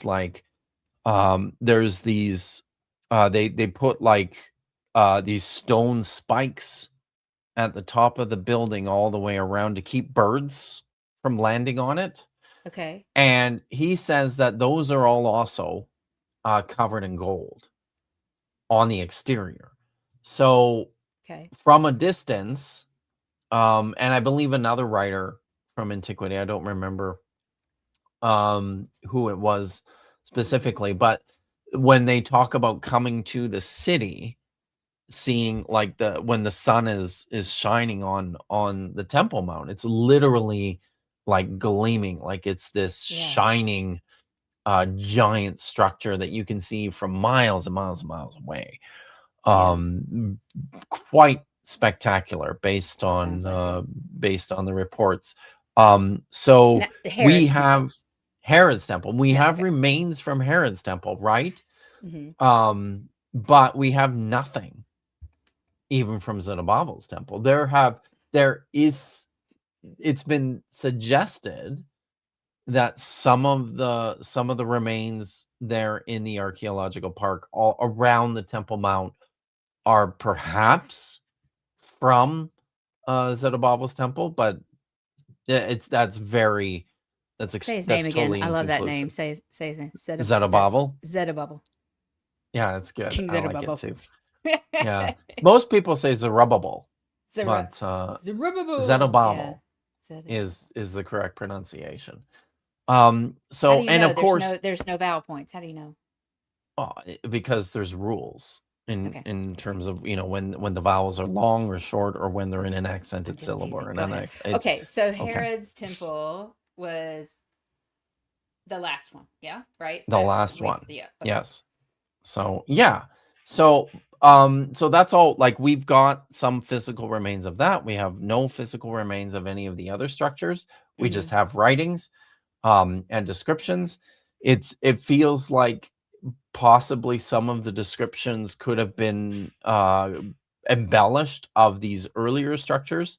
We're Hmm. told that there's stories in like the book of Haggai and um Ezra, which recount. My youth pastor pronounced it Zerubbabel. Zerubbabel. I thought it was a cool name. It was my AOL screen name for years. Yeah, That's cool. Zerubbabel. That's pretty close too, actually. Um, but the so um we have these writings which say that when Zerubbabel completed his temple, people who remembered Solomon's temple wept because it was quite a bit shabbier than Oh, Solomon's, a building they remembered. But then, like, how much of that is how much of that is do we believe? There yeah. was, Oh, there. because I mean, nobody liked him. Oh, sorry, I hit my microphone. Yes, nobody liked him, right? They liked Solomon, Well, right? Of it course, who had wasn't it it better. wasn't that as much as you're constantly reflecting on this idealized past, Oh, yeah, yeah, right?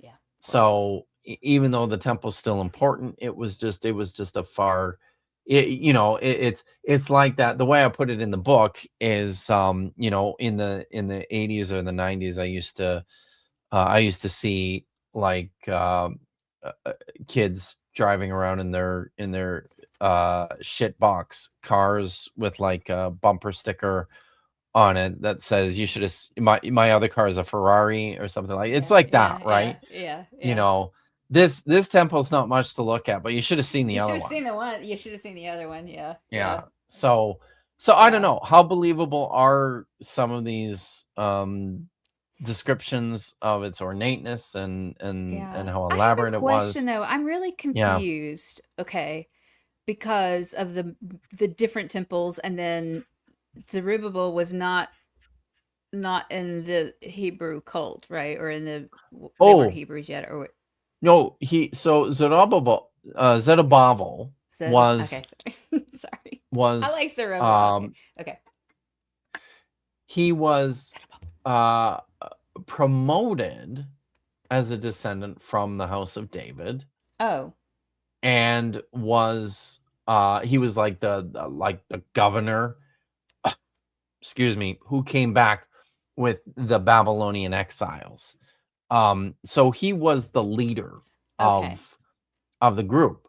Okay. Um Okay. So he brought so them back basically, or it him was he part was part of, yeah, part of. he was the leader who I guess brought them back. Okay, my His bad. I didn't presence understand. is his presence is I think underemphasized in the biblical text, in part because they don't because the writers of the Hebrew Bible understand the implications of like the throne of David. So they're at pains by this point to show that the line has ended and that it can only be reinstalled by the Messiah, which was not Zerubbabel. So they're trying to distance him Hmm. from any implication with that. Yeah, so But this is okay, see this is part of my confusion too. So like Herod's temple was at kind of least at least. Okay. at All right. least the third temple, But we because call like it the there's second temple. Okay. I don't know why. Because it's I the big think one. If we only count the big ones. yeah, yeah. So it's usually the way it's presented is that the second temple was the one built by Zerubbabel and Herod Mm, renovated it. When in actual okay. I you know when in It's kind actual of fact he replaced it with the most spectacular structure on earth. yeah. But this is my question. The Yeah. ark, right? The ark, right? Okay. Because Yeah. like it was in Solomon's temp it was in Solomon's temple, yes? Yeah. But that's not the first time we see it, right? It was in the desert, right? It was Moses, wasn't it? According to the narrative, yes. According to Okay. the story. So here's what I think the ark is. Um it's a so the word like it's just the way it's described in it there's a story, in Exodus and in Numbers, I believe there's descriptions of the construction of the ark. It's a box. Um it houses the 10 commandments. It's also got Aaron's rod that budded is in there, and sorry, not the 10 commandments, the law of Moses. It's is in there. And then and yeah, no, I think yeah, and the Are the tablets Ten on the Commandments 10 not part of commandments. the law of Moses? No, they are, but I think the Oh, you mean tablets like are in all? there as well. Okay. Yeah, it's all in there. And manna. There's a jar of manna that's in there Okay. as well. Okay. Um, so it's the box. It Okay. It's like says it's like their travel shot it's like skis. the What is travel it? shrine. No, but I Um, mean no. It's like you uh, when you go to a country and then you come back and you're Stein. What is that called? oh, Words are not a coming to me. souvenir. Souvenir. Yeah, is there travel souvenirs? The relics actually Okay, well, is okay, more fine, appropriately what they fine. are. Okay, fine. Yeah, okay, So which are a kind of souvenir, I guess. yeah, they But are. so there's that description, and it says too that there's a lid on the box, and on top of the lid are two cherubim that are facing each other with Mm-hmm. their wings outstretched. So I think that this is a later description. Mm-hmm. I think that the earlier depiction of the ark inside the temple. Like that's probably an earlier depiction, and we're not told anything about um its appearance. But what we are told that there's these two gigantic cherubim Right. inside the Devere that watch over the temple. Okay. Esther Komori, who's a very, very good scholar, she's written a couple of really good books. She's written a popular book called God's Monsters, Yes. I can't and wait to read that. everybody should read that one. It's hilarious, and it's very good. But she thinks that these two cherubim that watched over the ark, over the box, Mm-hmm. in these later texts actually became part of the lid. Like they're like Mm. they're not these separate Yeah. things. Now, I think what the ark was probably something in its earliest depictions. It seems to have been like a portable shrine for Yahweh. Mm-hmm. That specifically the Israelites, its function, it seems to have been specifically to they would take it into war, and it Mm-hmm. would be kind of God with like a us, basically. like a palladium that, yeah, God would be there Mm-hmm. to help ensure victory with his presence in the box, right? So they Gotcha. carry the box to the battlefront. This is how they lost it in First Samuel chapter 4, I believe. There's this fascinating story about how they lost the Ark of the Covenant. It was captured by the Right. Philistines, and the Mm-hmm. Philistines took it back with them to their cities, the Pentapolis, the Ashdod and Ashkelon and Gath, and I can never remember the other two. But there's these five Philistine cities, Yeah. and everywhere where they took the ark, disaster followed. Like they just couldn't keep it. People got sick. People I died. vaguely remember So this. Yeah. yeah, so they're like, we have to get it out of here. So they loaded it onto a cart.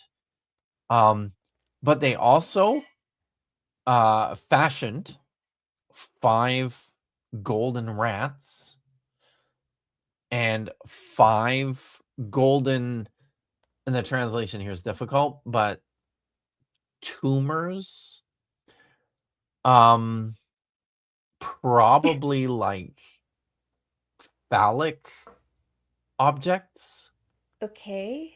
and put them on the cart with the ark and Why? sent it back.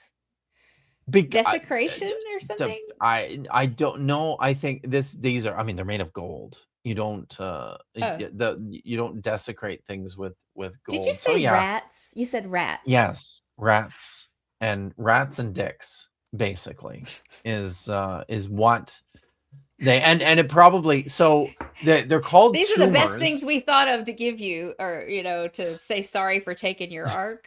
I mean, I Yeah. don't understand. So they're called tumors in the I'm text. sorry. First eat a bag of dicks in history. Oh, I'm sorry. If you're But just, just take me back. Mark Reed's just now rating us. That was the thing they're coming. Welcome, Mark Reed, But and just like all of feedback the says, raters. how did I get here? I know. How I got here? How did I get Oh, look, Yes, Mark. yes.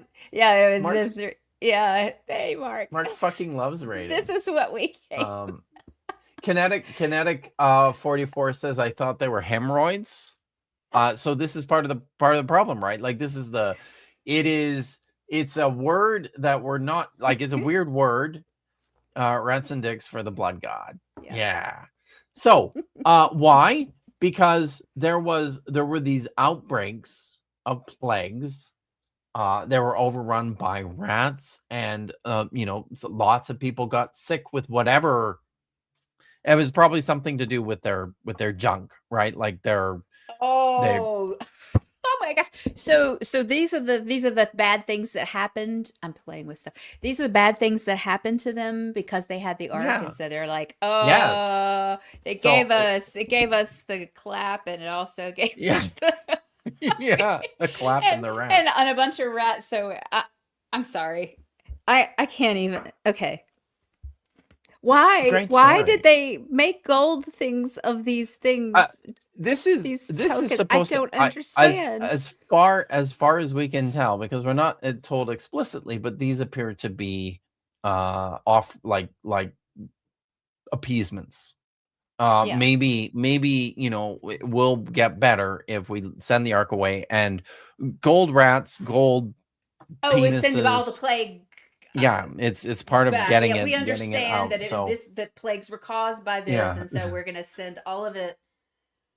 Mark Reed says the Pharaoh's curse. Yeah, Oh, yeah, something oh my like gosh, I that, love right? that song. I wish I could pull that up right. Yeah, I need to. Oh yeah, that's an awesome song Uh, on the Daily Atheist Morning Show. Alira asks, does the word dick have a different meaning than one I know of? Are they actual penises? Yes, Again, we don't know what they are, they but probably are. They probably are.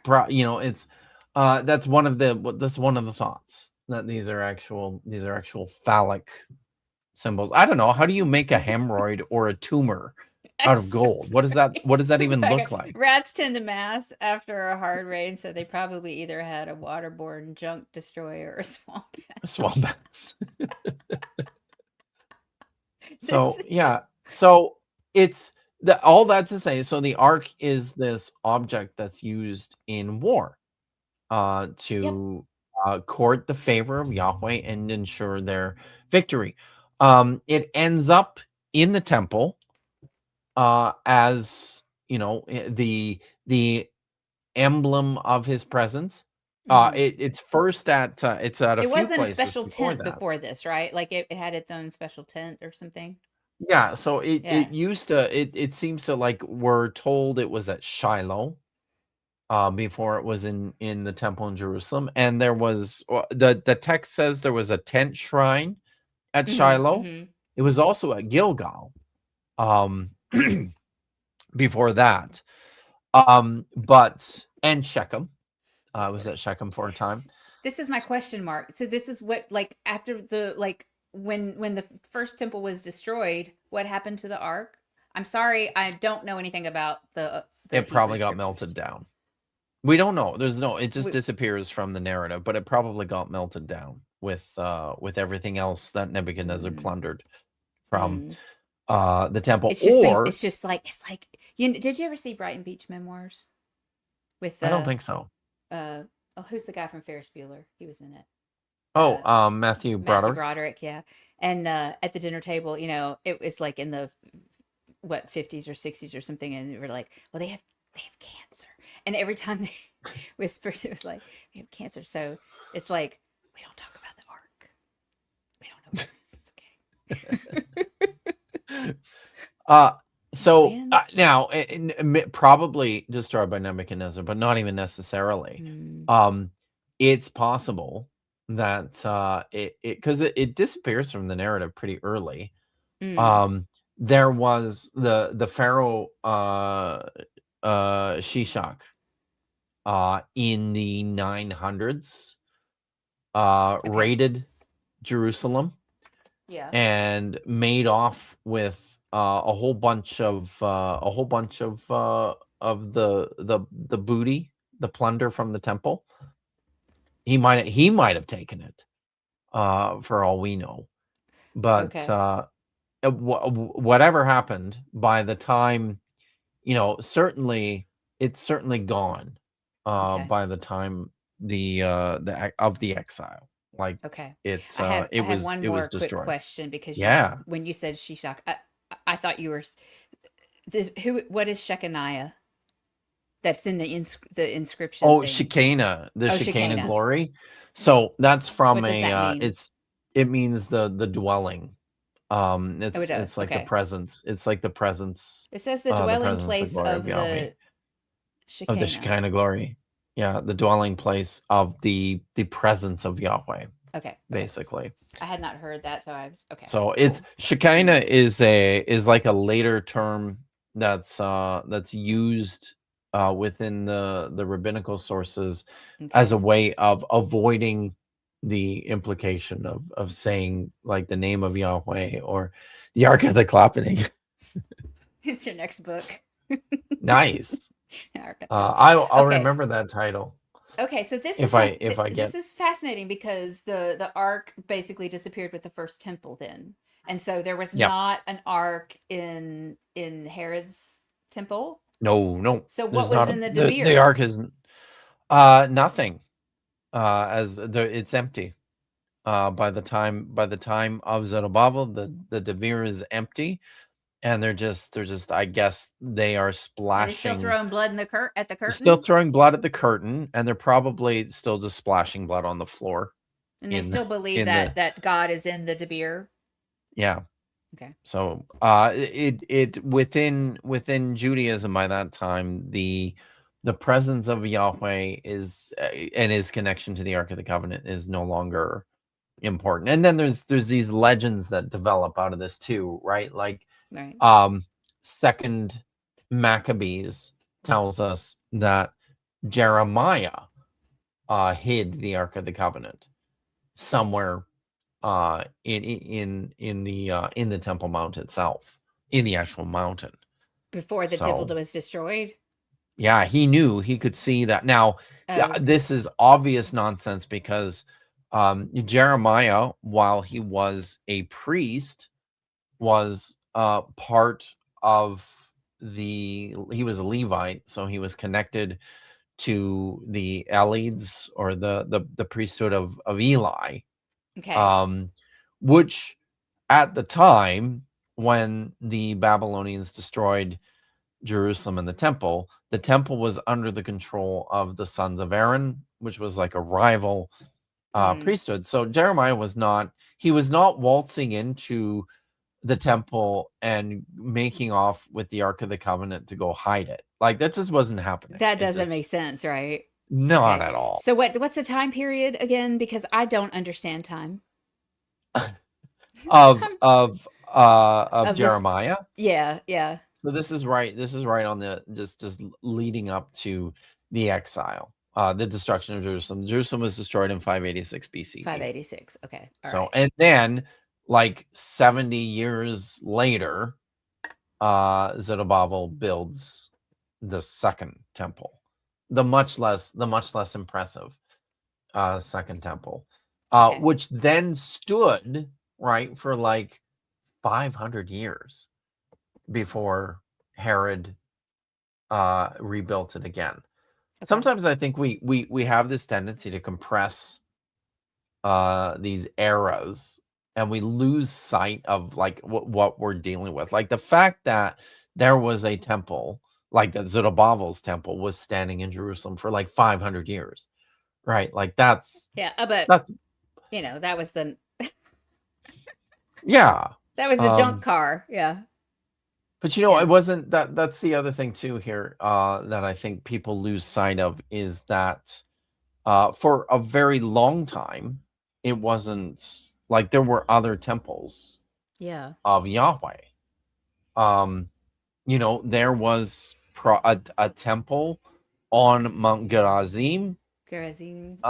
which is in the north in the city of Shechem, which was controlled and operated by the Samaritans and was destroyed by the Hasmoneans in the 160s, sorry, 150s BCE.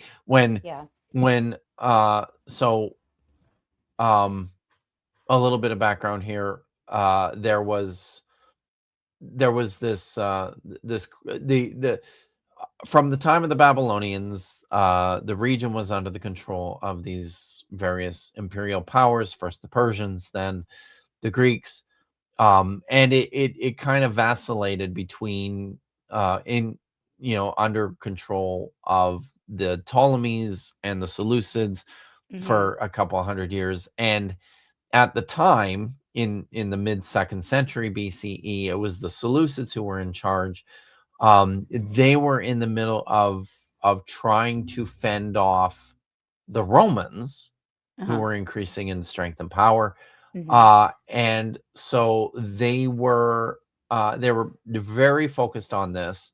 Part of their efforts to do this was to basically Hellenize and convert as much of the Mm-hmm. region to Greek thinking, Greek uh, Gods, all that. Yeah. philosophy, Greek language, all this Mm-hmm. stuff, right? Mm-hmm. So they were trying to do this in Jerusalem too.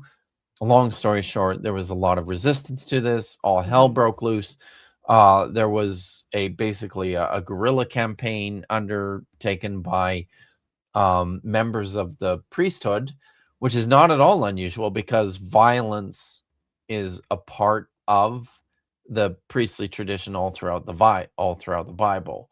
My friend Jordan Jones from Bible and Archaeology wrote a whole dissertation where he talks a lot about this kind of stuff. But It's the blood. it It's the blood. It's it's all the the blood. blood. They like the blood. So Mm.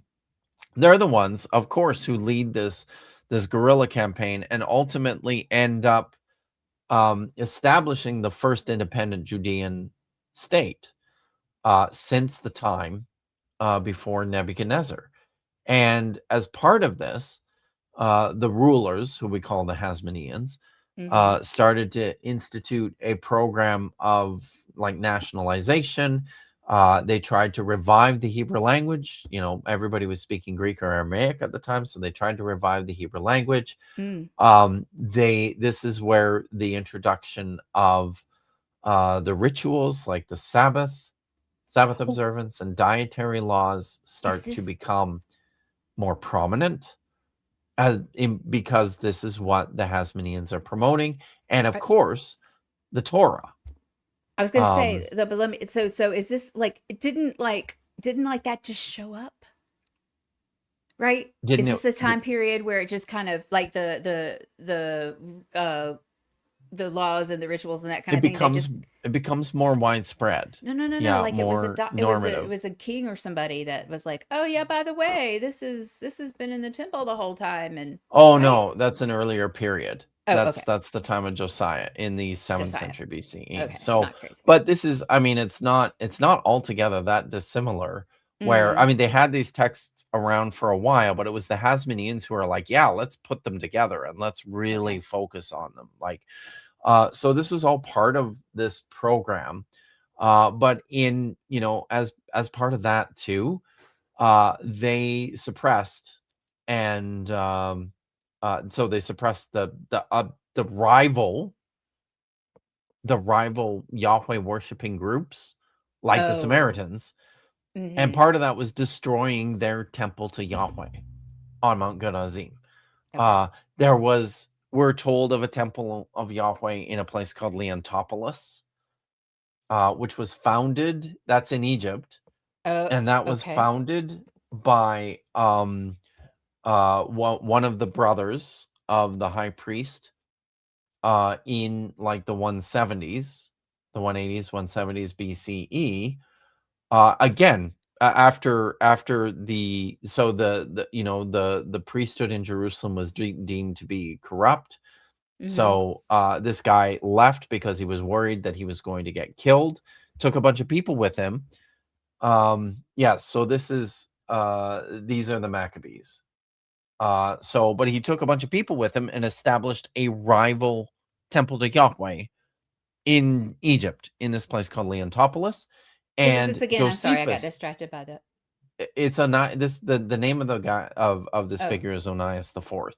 okay. Okay. Um, and Josephus says that that temple stood for 100 years. Temples everywhere. Every temples to Yahweh everywhere. There's another one in Elephantini, Oh, which is okay. right, I've heard of that. Yeah. Didn't they get but kind of not like just Yahweh. kind of cordoned off a little bit and they're They're a Jewish. They are a Jewish, um, or a Yahweh. I should say they're a Yahweh worshiping group from the mm, region who's living in Egypt, mm-hmm. working mostly as mercenaries in Pharaoh's army. Um, It's crazy. and they established their own whole little community on this island in the Okay. Nile River in the Nile Delta The island called is in the Elephantini. Nile?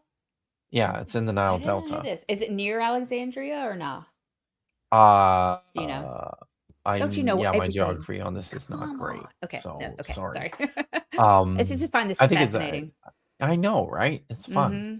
So, but they were worshiping Yahweh, but they were also worshiping uh Seth and Sin. I believe they were worshiping a bunch of gods Okay. in this temple. So, like, yeah, Sorry. Drawn out. Sorry. it was a complicated time. This is Um, yeah, it's wild. It's starting to kind of like I'm starting to learn a little bit of this, you know. I keep trying, I mean, I keep re-listening to Josh's book on the Old Testament, right? The mm, yeah. that's a So very all like the both of first time those I are very listened good to it, books. I was like, what? So I'm starting to get a little bit of a better picture of the kinds of things that actually happened because Yeah. yeah, I cannot get So it from the actual Hebrew scriptures because I can't yeah, anyway. Go, do you go need on. someone to walk you through it. Yeah, it's just so Uh, much and it's like this war and that war yeah. and then you get to Amos. Oh my god. I mean, okay. Go ahead. Maybe we should talk a little bit here about like the actual rituals themselves. We've talked a ton about the temple. I know. I know. Um, Okay. so and I'll just give you kind of a rundown. Thank you, Uh, Colin. is near us one. Thank you. Um, so the temple was the house of Yahweh, and it was also the place where you made sacrifices to Yahweh. Sacrifices in the oldest times, like in deep antiquity, were thought to be provisions for the gods to help keep them sustained. It was like food Food. for them. Okay. So Feed the gods. Everything you have to goes well. feed them. Yeah. Yeah, and you in order to make sure They things don't go want to get well. hangry or they'll take it out on you. That's right. Okay. That happens. Well, there's even a handful of texts within the Hebrew Bible that preserves this idea Mm-hmm. that Yahweh eats the sacrifices, right? Um, so now there's within my book I talk about um a theory of sacrifice where I mention this. The other thing I talk about there is this concept of transference, which Mm-hmm. is this idea that in order to get the things that the god needs and wants to the god, they have to be destroyed.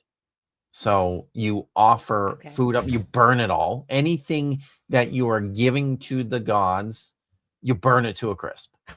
Yes. That's theirs. We're told that the highest the most valuable sacrifices were these whole burnt offerings, which was an entire animal Mm-hmm. that was burned. The whole thing was burned to Yes. a crisp. And that's because it belonged to Yahweh. The Yeah. way you get it there is to destroy it. Um, but this is like it sort of extends to a bunch of things. If you were to give him same with like grains, if you were to offer grains to him, you know, you burn them. Yeah. If you are to offer wine to the gods, you pour it out, you know, on the Oh, we pour altar it and out. you Okay. set fire to the altar. Like it's just Yeah. it's objects in other cultures, you know, if you were giving objects to the offering, giving off objects to the gods, you smash them, you break them to pieces. That's how they So get it's there. true. Yeah. So I mean, like, yeah. I mean, the showing that you are a part of the cult and you are also, I mean, like the bigger the sacrifice, the better, basically, right? Or the Better. more, Yeah. right? And that so if this is something that is like, yeah, even the items, right? You completely get rid of it, and that is you're sacrificing, that. Okay, You it's didn't always fascinating. do that either. Like No? there's plenty of texts where certain types of sacrifices you could hold some of it back for yourself or you gave a portion to the priest. Mm-hmm. That's Mm-hmm. how the priests were Yeah, looked okay. after and paid Right. basically. So Yeah. but there's a whole complicated system of sacrifice in the Old Testament. I don't think anybody really understands it Okay. um, totally. I think the simplest way to sort out what's happening when I talk about it in my book, I talk about two things. I talk about elements. It's important to understand the elements are these are the things that you are offering. They can be Okay. animals, Okay. they can be produce, they can be liquids. So those are the elements. But then there's types of sacrifice as well. There's types of offering. Mm-hmm. There is a whole burnt offering, which is the one that's the most important. That has to be an animal or maybe a person. Mm-hmm. We can get into that a little bit if you want, but it and it has to be the whole thing. Yeah. That's the whole thing that goes up to Yahweh. We're told in some of the texts that there was uh there was a whole burnt offering burning in the courtyard of the temple Mm-hmm. at all times. There was one offered in the morning and there was one offered in the evening every single day. And the purpose of the whole burnt offering that was offered twice a day to Yahweh was to ensure his ongoing presence. This was the way to Mm. ensure that Yahweh stayed at the temple, that he didn't go Okay. away. Um, Okay. so yeah. That's a Now lot of there's burning. types of lots of burning. There's types of sacrifices, like there's the whole burnt offering. There's what are called peace offerings or offerings of well-being, which Mm-hmm. you might offer uh on special feast days, or if you feel like you've committed some sort of infraction that you need Yeah. to make some sort of recompense for, you'll make an offering of well-being, or what's called a shalamim. Mm-hmm. Then there's other types of offerings. There's like a mincha, which is that's usually translated as like a wave offering in your English text. A That's usually wave, one like that's, a. yeah, I don't understand that one either. A Okay. grain offering, it's often called that because it's usually like Oh, oh, oh. uh Does it's usually W like, A is it not? Is it WAIVE that it's yeah, substituting for something yes, else? Okay. Okay. yeah, Yeah. So the exactly. grain offering, So if you can't afford a pigeon, you can give the yeah, grain. Okay. these sorts of things, yeah. So, Okay. and then there's offerings that are called todah, which are thanksgivings offerings, and you can offer those whenever you want, as just almost like a preventative, like, hey, Mm-hmm. I haven't done anything bad and there's no reason for me to make recompense for anything, but I just Mm-hmm. really want the gods to know how much I appreciate them. You'd offer like a todah. Then there's a Is nadir, which is a vow. If you are if you are committing to do something, you make a vow and you offer mm-hmm. a sacrifice as, a commitment that, yeah, I'm going to do Okay. this. Okay. So it's, yeah, so Like these Jephthah. are types. Yes. So exactly what Jephthah did. There's a Mm-hmm. couple of these human sacrifices Yeah, that's what we in the have text. questions. Yeah. Um, Isaac gave all your firstborn to him in Deuteronomy. Yeah, that's a type of sacrifice as well. It's actually says this in several places of the text. Mm. My favorite one is actually, I think, where it is most explicit, and I'll just bring the text up and show you here, is in Exodus chapter 28. You and Josh have some videos about this, right? Yeah, we do. Yeah. Yeah. Um, Everybody go see this. Go 28 watch this. verses either 27 and 28 or 28 and 29, depending on the no, that's wrong. I always get these. Hold on. I actually have to look this up because I always get these references wrong. Exodus, let's see. That's Genesis. Um Exodus 22. I think it's 22. All right. Um Sorry, I'm supposed to have all this stuff memorized, aren't I? Oh yeah, that's okay. But All right. Let's go to Exodus 22. Uh, yeah, here we go. I'm gonna make my text big, and then I'll share it. okay. Uh, so here. So I think this is where it's most explicit. Now, just before I show this, I want to something else that I think is important to point out is there's this expression that's repeated a lot of times in the Hebrew Bible with respect to sacrifices. They're often called a pleasing odor Mm-hmm. to Yahweh. Um, the uh, the so I like to think about a whole burnt offering. In Hebrew, the word for it is olot, and it is literally that which goes up. Okay. The word for sacrifice, for making a sacrifice in Hebrew, is literally making something go up. So I think it's a picture of what happens when you burn like an animal. You're Okay. lighting it on fire, and then that smoke and the odors with it rise up into the sky, presumably where the gods are. That's how they get Mm-hmm. it. And then Mm-hmm. Yahweh's up there, and he's like, This is pleasing he's to me. and this is good. Yeah. This is pleasing to him. I think it's a little bit more visceral than that. Mm. So the word in Hebrew for nose is off, and well, that's one of the words. There's a bunch of words for wrath. There's God's angry a lot in many different ways, but one of them is off. Mm. It's also the same word for nose. Okay. And Okay. the way Ah. I picture this is that the odor goes up. He breathes it in, and it's an appeasement. It soothes his anger. Right, Um, because this is what you were just describing, right? That like when God gets angry, his nose gets red, kind of thing. Like right? it feels like that just through the way that the language functions, like the The way fact that that they're your yeah. nose is the same It's word like, as when your nostrils wrath or flare. anger. Yes, exactly. Exactly.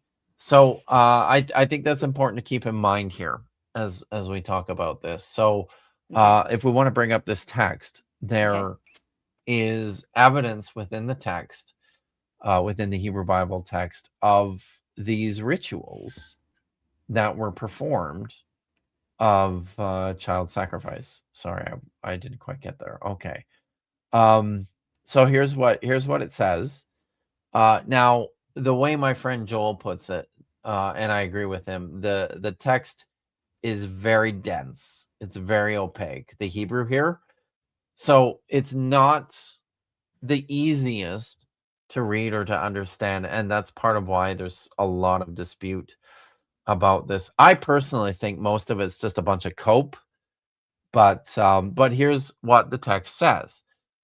Uh, you shall not put off skimming of the first yield of your vats or your fat, right? Okay. The fatty parts of I think that has to do with that's basically just a The way of extra, saying the the best best. parts. Mm-hmm. You should not put off skimming the best Yeah. of your stuff. Then it says, um, the firstborn of your sons you shall give to me.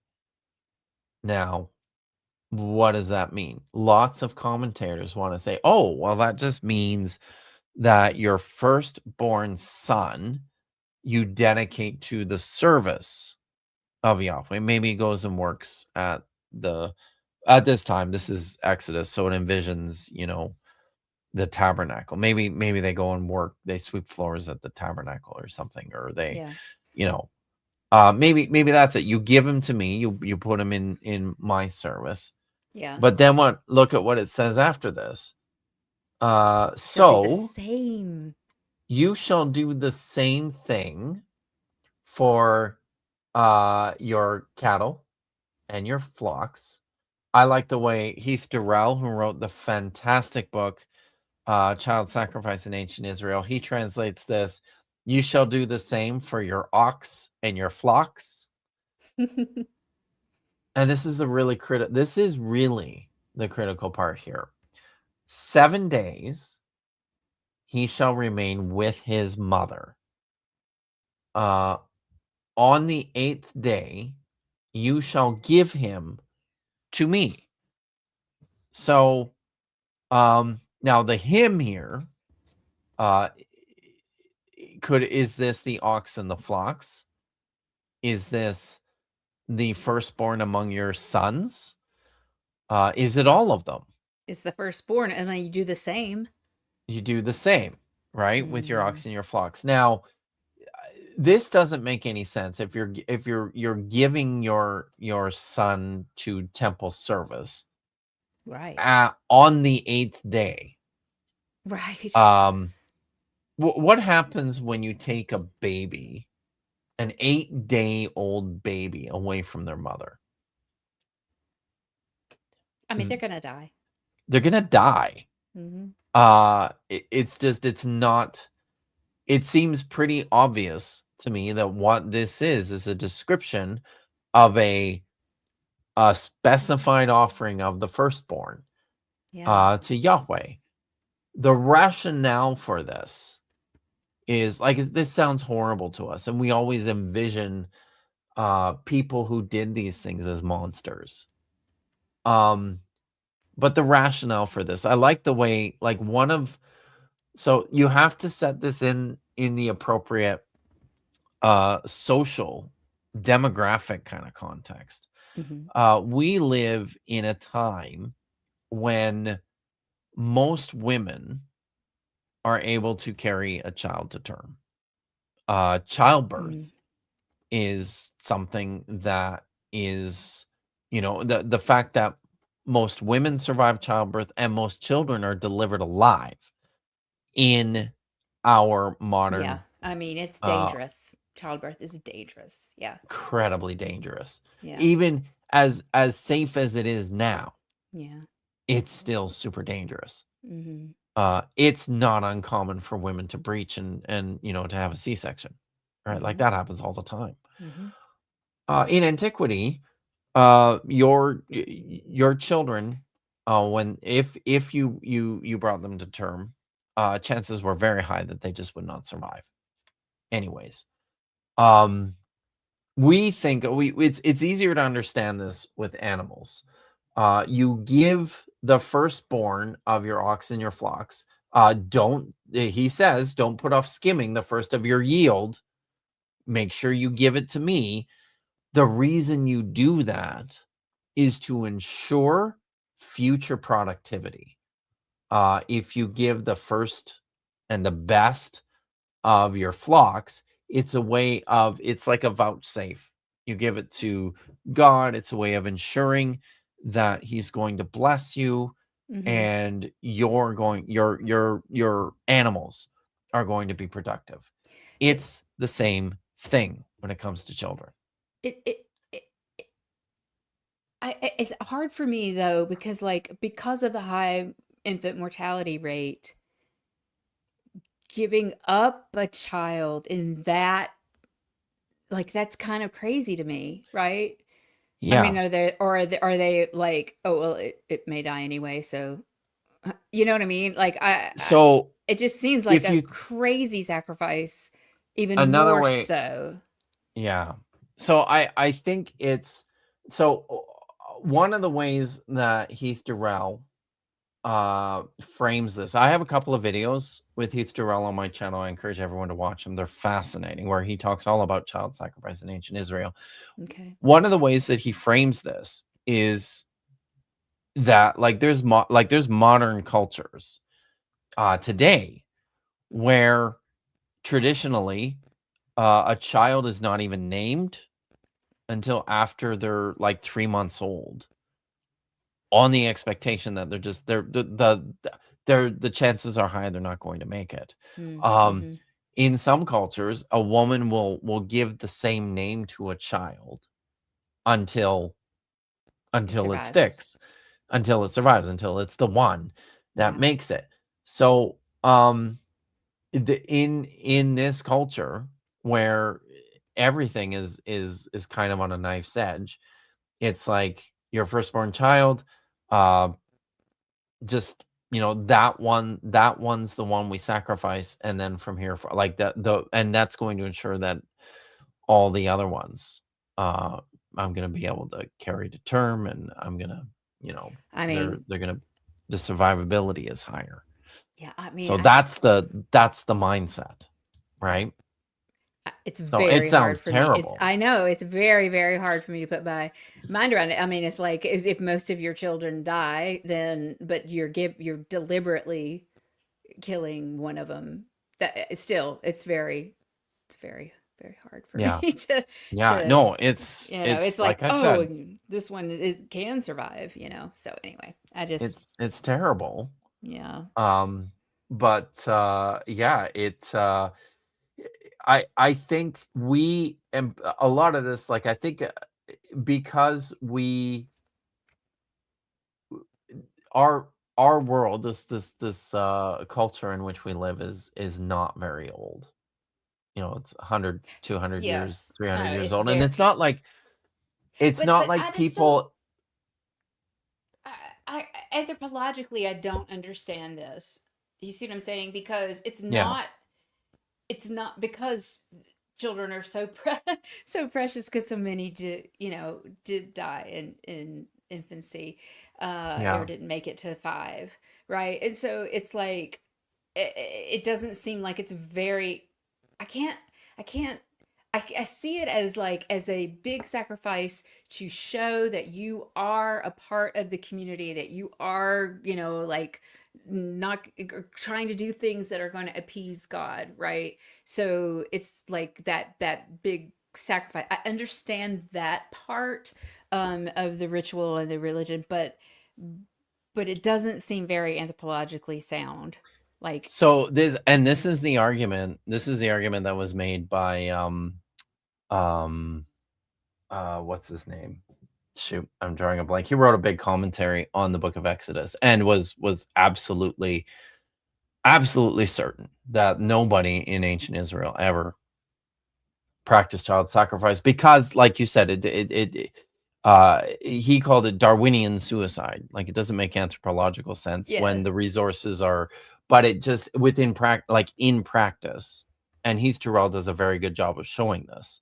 yeah. Um, while that doesn't mentally click with us, it works practically. Um, and it is right. It is an expression of extreme devotion. Mhm, mhm. I trust you enough, God, to ensure my progeny, that I'm giving you my first one, my Yeah, firstborn son. Importantly, these are your first. The girls, you can have as many girls as you want and keep them. Uh, your firstborn son was a this is what's called the offering of the firstborn. There's this is, I think, the most explicit representation of it in the biblical text, but there's other places as well where it's at least alluded to. This is a different kind of sacrifice, though, than uh another sacrifice that people identify as child sacrifice. Does this mean that all the other peoples Yahweh commanded to be destroyed for the crime of human sacrifice mean they had better offerings and Yahweh was pissed? No. What we're dealing with is that by the time most of the Hebrew Bible texts are being written, they've rejected this tradition. They don't they they don't do it anymore. Um, and what they're probably doing is they've become so repulsed by it that they are using it as a cudgel to vilify their the enemies, other. right? Yeah, yeah, yeah, Yeah, they're othering people with this too. So yeah. what we're dealing with in the biblical text is like a social cultural change, um, where the thinking has shifted and this is no longer acceptable. But we have these texts, right? Mm-hmm. Which see, there's lots of child sacrifice in these texts, and what do you do with them? Like this is one of them. The other there's another type of offering that is also a child sacrifice. Um, that was made by seems to have been like carried on within the royal circles, like within the royal courts.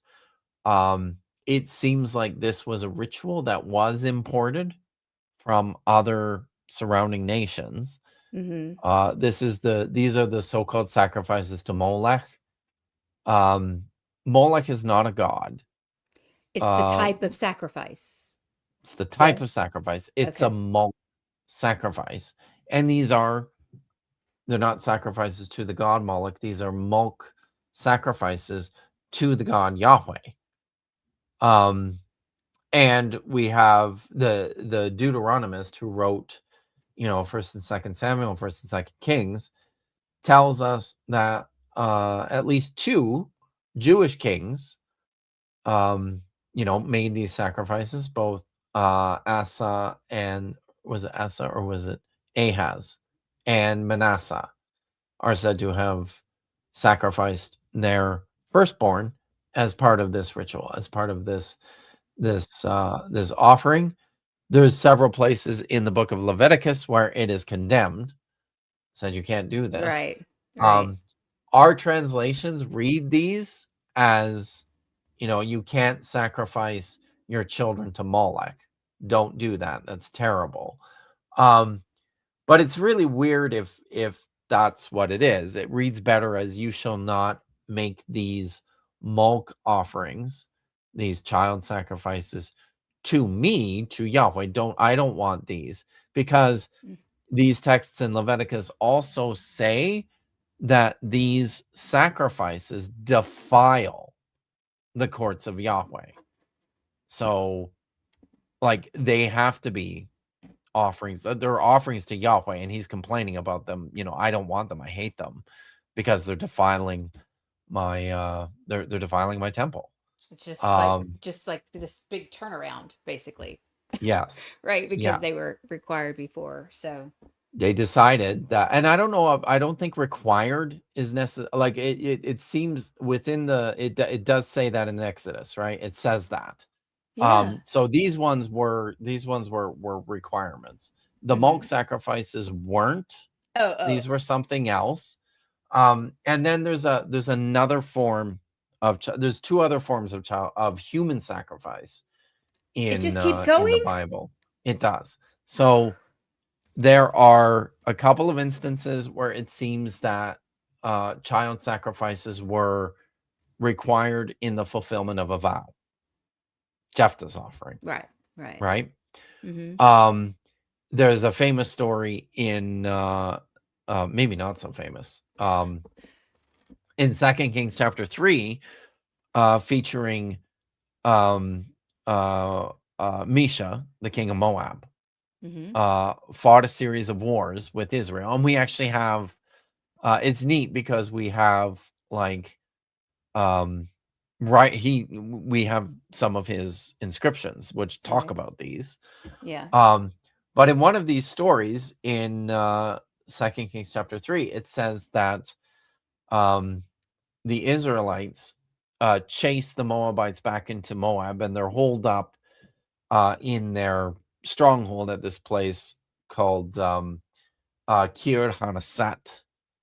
We're not sure where that is, but Okay. he's holed up here, and it says that the battle's getting like he's at the brink. He's at the Mm. point where the Israelites have almost completely defeated his sources. And then it says he's so desperate that he takes his firstborn son, um, who was to succeed him, and goes up on top of the wall of the city and offers him as a sacrifice to his God. Chemosh, and it's effective. It turns the tide of the battle, and Yahweh and the Israelites have to retreat.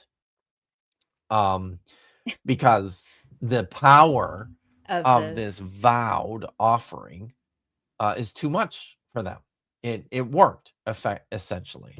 I So there's really these. I really try not to be judgmental about this. I Because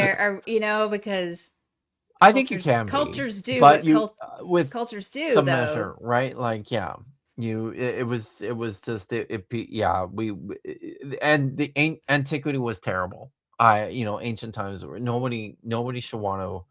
Yeah, it was awful. So, and then there's one more um that I talk about in the book, There's more.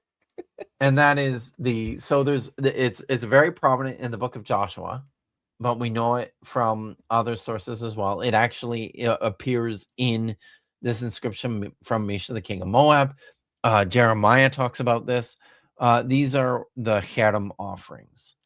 Oh. There are a series of battles that battles that Joshua embarks upon in the conquest narratives, in the conquest stories, where he goes and he attacks a city and destroys it. And Yahweh says you have to destroy everything. You can't keep, because ordinarily when an army attacked a city, they would, and this is how a king would convince soldiers, people to come and fight for him, because he's like, hey, let's go attack this city, and you can keep a whole bunch of shit Yeah. that you get, right? Like anything, um, gold, silver, pottery, clothes, slaves, keep it Yeah. for yourself, right? Mhm. Yahweh says, no, no, no. Uh, when you attack a city, you have to destroy everything. And he says you have to do this because it belongs to me. Remember what I said about transference? Oh, yeah, yeah. That's how Yahweh gets his plunder. You destroy it.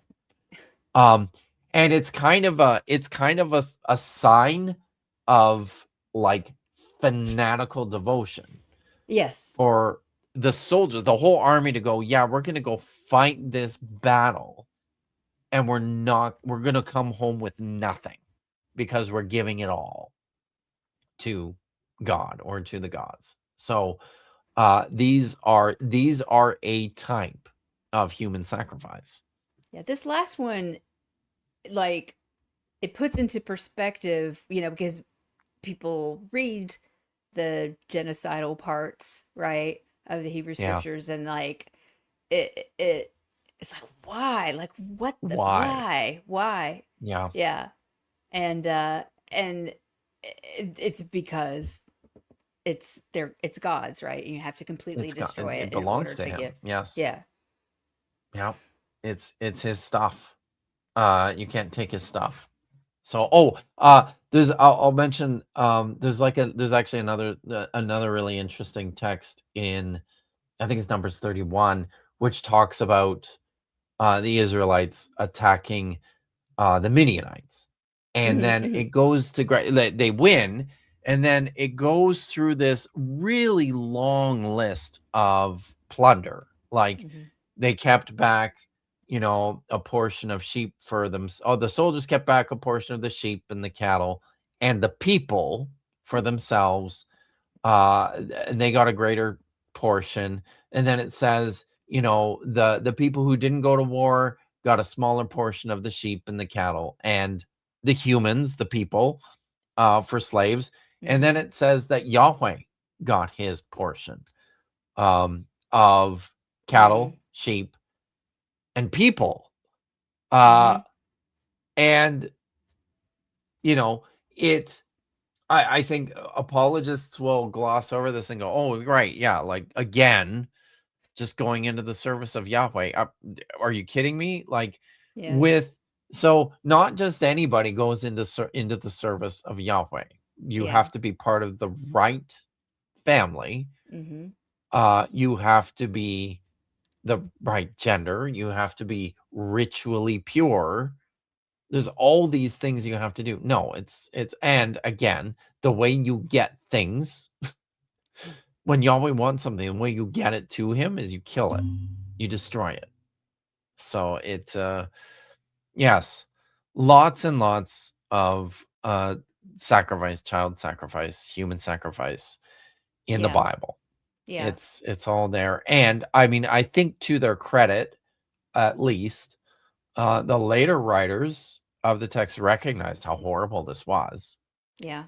and worked very hard to try and sanitize it, Mhm. which is why it can be difficult sometimes to see it really clearly. And I yeah, mean, like, I didn't I mean, I read it, and but actually talking about it and all the different types of sacrifice and the importance of it, and what I can't help but think about Jesus, right? And putting that into more context, of like, yeah, right, that yeah, Jesus, had this human sacrifice, and and there's, people who don't understand, right? Like, why, that's just awful, this is terrible, but it's so much a part of the culture that it came out of. And actually, it's an Ephesian tale, which is in the I think it's in the second century. That's that Greek romance, where you've got sacrifice of, a virgin, right, to right, appease the gods, right? So yeah. yeah, it's Um, can I'm glad you mentioned that. If I could just read, this is, I mean, this is basically how I finished the chapter, right? Um, where are we here? This is how this is how I finished chapter 15. So, if I could just read that, I'm gonna put it on the screen here. yeah. Okay, window. Here we I'm go. Can Okay. you say something more about this, Katie? Because like, you wonder if it was it meant to be a human sacrifice. I mean, that's what I'm. It feels like that with this kind of So context. yeah, I mean that's I think that's how the Christians understood it. Of course, the Mm-hmm. Christians Mm-hmm. didn't understand um the Jewish sacrificial system But because Paul did, yeah. not well. Mm. No, like He wasn't they that good of a Jew. botch. Well, I think there was I mean yeah, I think by that time a lot of people just didn't have a strong sense of how everything worked inside the Mm. temple. They just knew. Mm.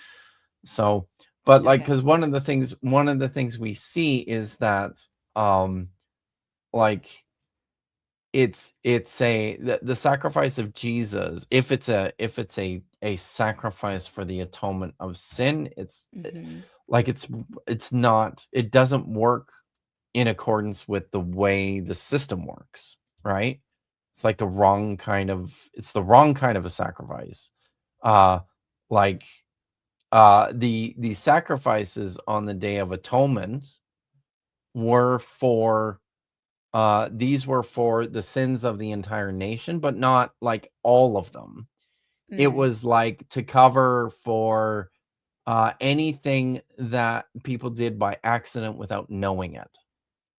This was coverage for inadvertent sin. So, Like the Job uh, sacrifices. yeah, Okay. exactly. Okay. Jesus deliberately set out to get himself crucified as kind of human sacrifice that would cause supernatural. I Like, don't think I mean, that's what happened. okay, but it's a similar thought that I had. So anyway, Right. but go I ahead. think, well, I mean, and that's the other thing too that's really problematic about it is he was killed by the Romans. Mm-hmm. And he was crucified. It's not a proper human sacrifice.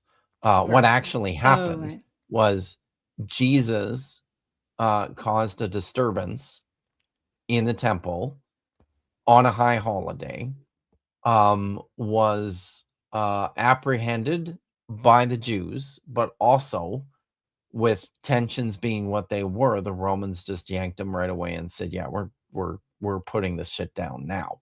Yeah, So because later there was a revolt after yes, that, right? The yes, Bar Kokhba yes, revolt, like 40 Kokhba years revolt. later, Yeah, yeah. yeah, yeah, So yeah. yeah. So if I could, like, Okay.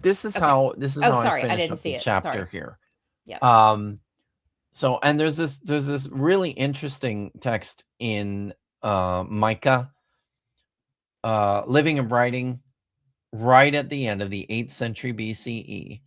Micah from Moreshet had a firsthand view of the dramatically changing social and political climate in nearby Jerusalem. He would also have remembered the Molk sacrifice made by Ahaz early in his life. Ahaz was the king in Hmm. Jerusalem who sacrificed his firstborn. Micah chapter 6, verses 6 to 8. I think the versification is different in the English. Is a poetical rehearsal set in a progression of value in what Yahweh requires. It is in response to the question, what does Yahweh want? Clearly, a common belief at the time this prophecy was uttered was that Yahweh wanted child sacrifice. Because here's what Micah says: with what shall I approach Yahweh? Bow low to the God aloft? Shall I approach him with burnt offerings, with calves a year old? Would Yahweh be pleased with thousands of rams, with myriad streams of oil? Shall I give my firstborn for my offense, the fruit of my belly, the sin of my life? He has told you, mankind, what is good and what Yahweh requires from you. Only do justice, love faithfulness, walk modestly with your God.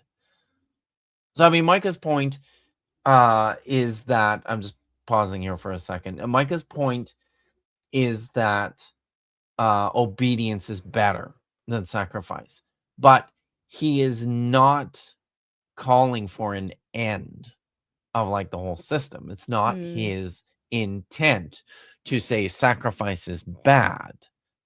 yeah. Um, and if you're going to read this text as a reflection on sacrifice relative to these other things, doing justice, faithfulness, and modesty before God, you have to consider all of it, right? Like you can't just pick the parts of it that you don't like. And there is child sacrifice in this list. I'll I mean, continue here. I'm sorry. I just want to pause really quickly and like that verse is so common, right? And but I had no idea what came before it. I know, right? There's a whole Okay. song. He is Yeah. shown the, yeah.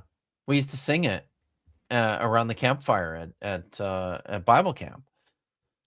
So notice the escalation of values in these lines, from burnt offerings to multiple yearlings to thousands of rams to innumerable volumes of oil, and landing on the offering of a firstborn son.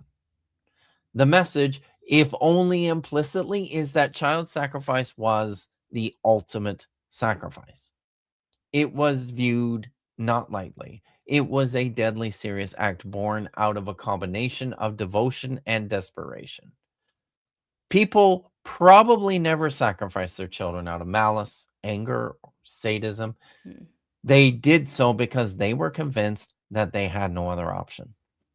Child sacrifice was a last resort. Within this context, it may help to underscore the value that the early Christians set on the idea of the crucifixion of Jesus as a child sacrifice made by God Himself.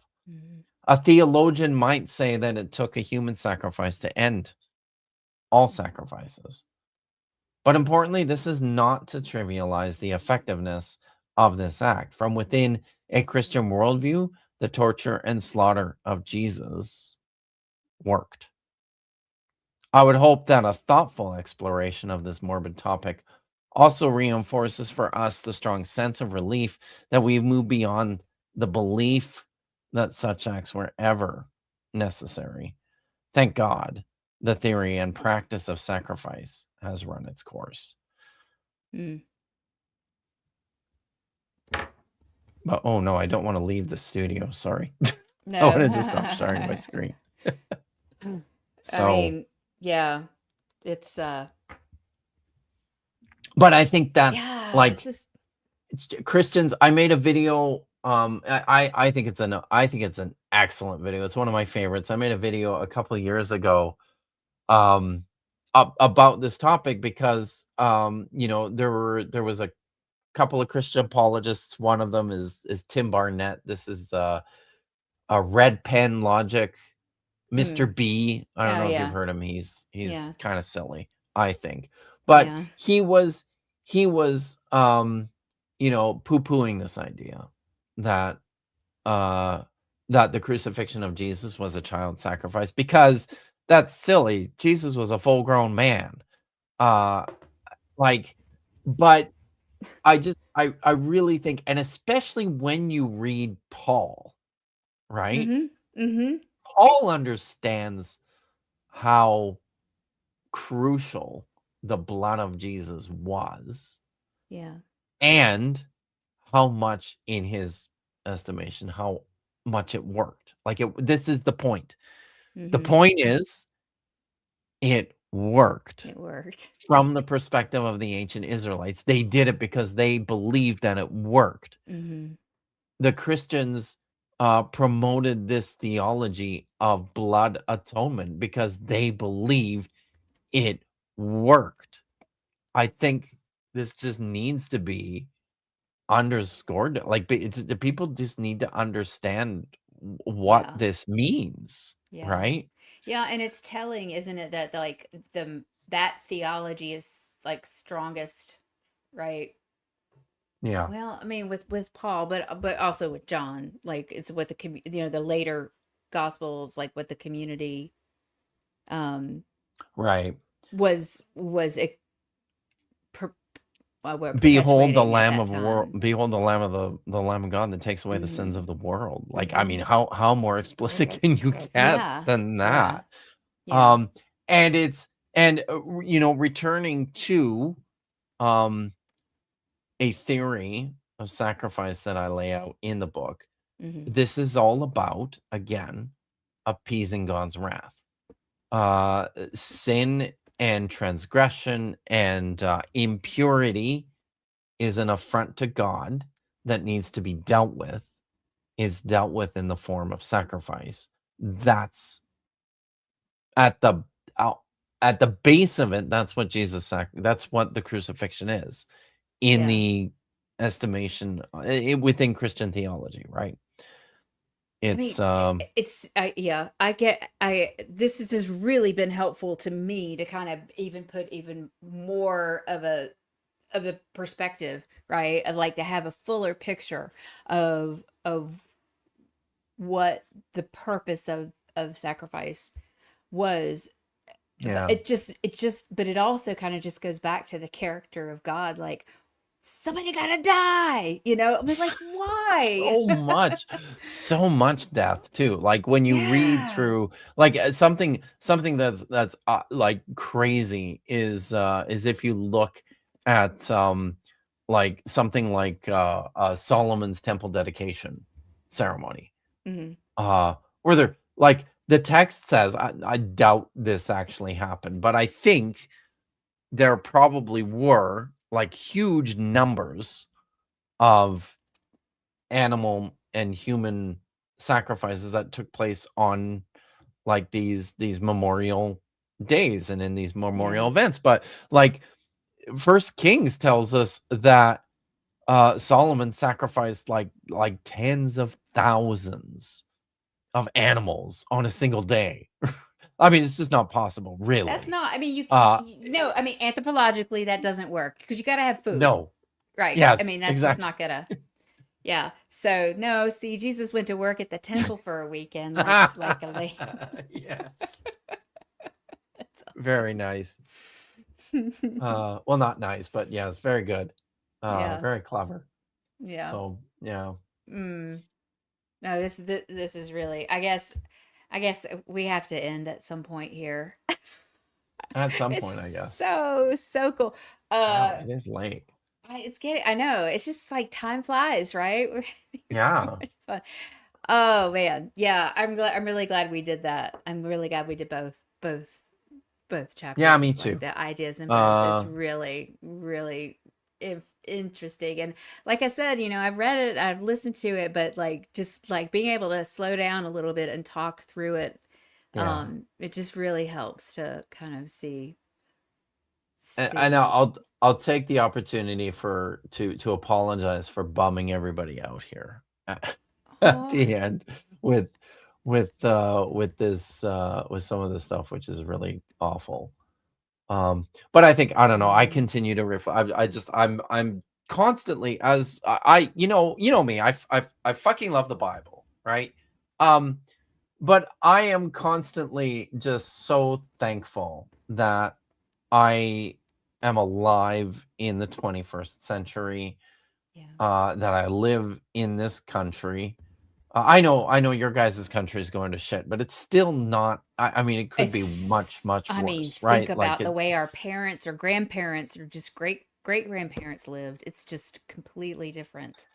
and then Yeah. antiquity, like ancient times was terrible. Awful. You know, it just awful. It was not. Yeah, it it just it doesn't. Yeah, that's where I continue to reflect back on. I'm just I'm sure. thankful. Will you go get Kip's book, please? Yeah. Yeah. No, I mean, like us, some people were romanticizing the ancient times or, like the good old days or whatever. And it's like, y'all, it's not. Everything is getting better. I know it looks like everything is going to shit, It but is. It actually, is. It everything really is is. actually getting better. We live So, in the thank you, best Andre. time there has ever been to live, like Mm-hmm. collectively Yeah. as a species. Yeah. I So mean, we for have these us at little, least. yeah. Yeah. But Yeah. Yeah. True. True. so yeah. So it's, yeah. Yeah. Oh, right. This is exactly the best time to be alive always right now because it used to be a whole lot worse. Yeah. Yeah. I mean, my parents walked uphill both ways in the snow to school. That mine too. Yeah. Mm-hmm.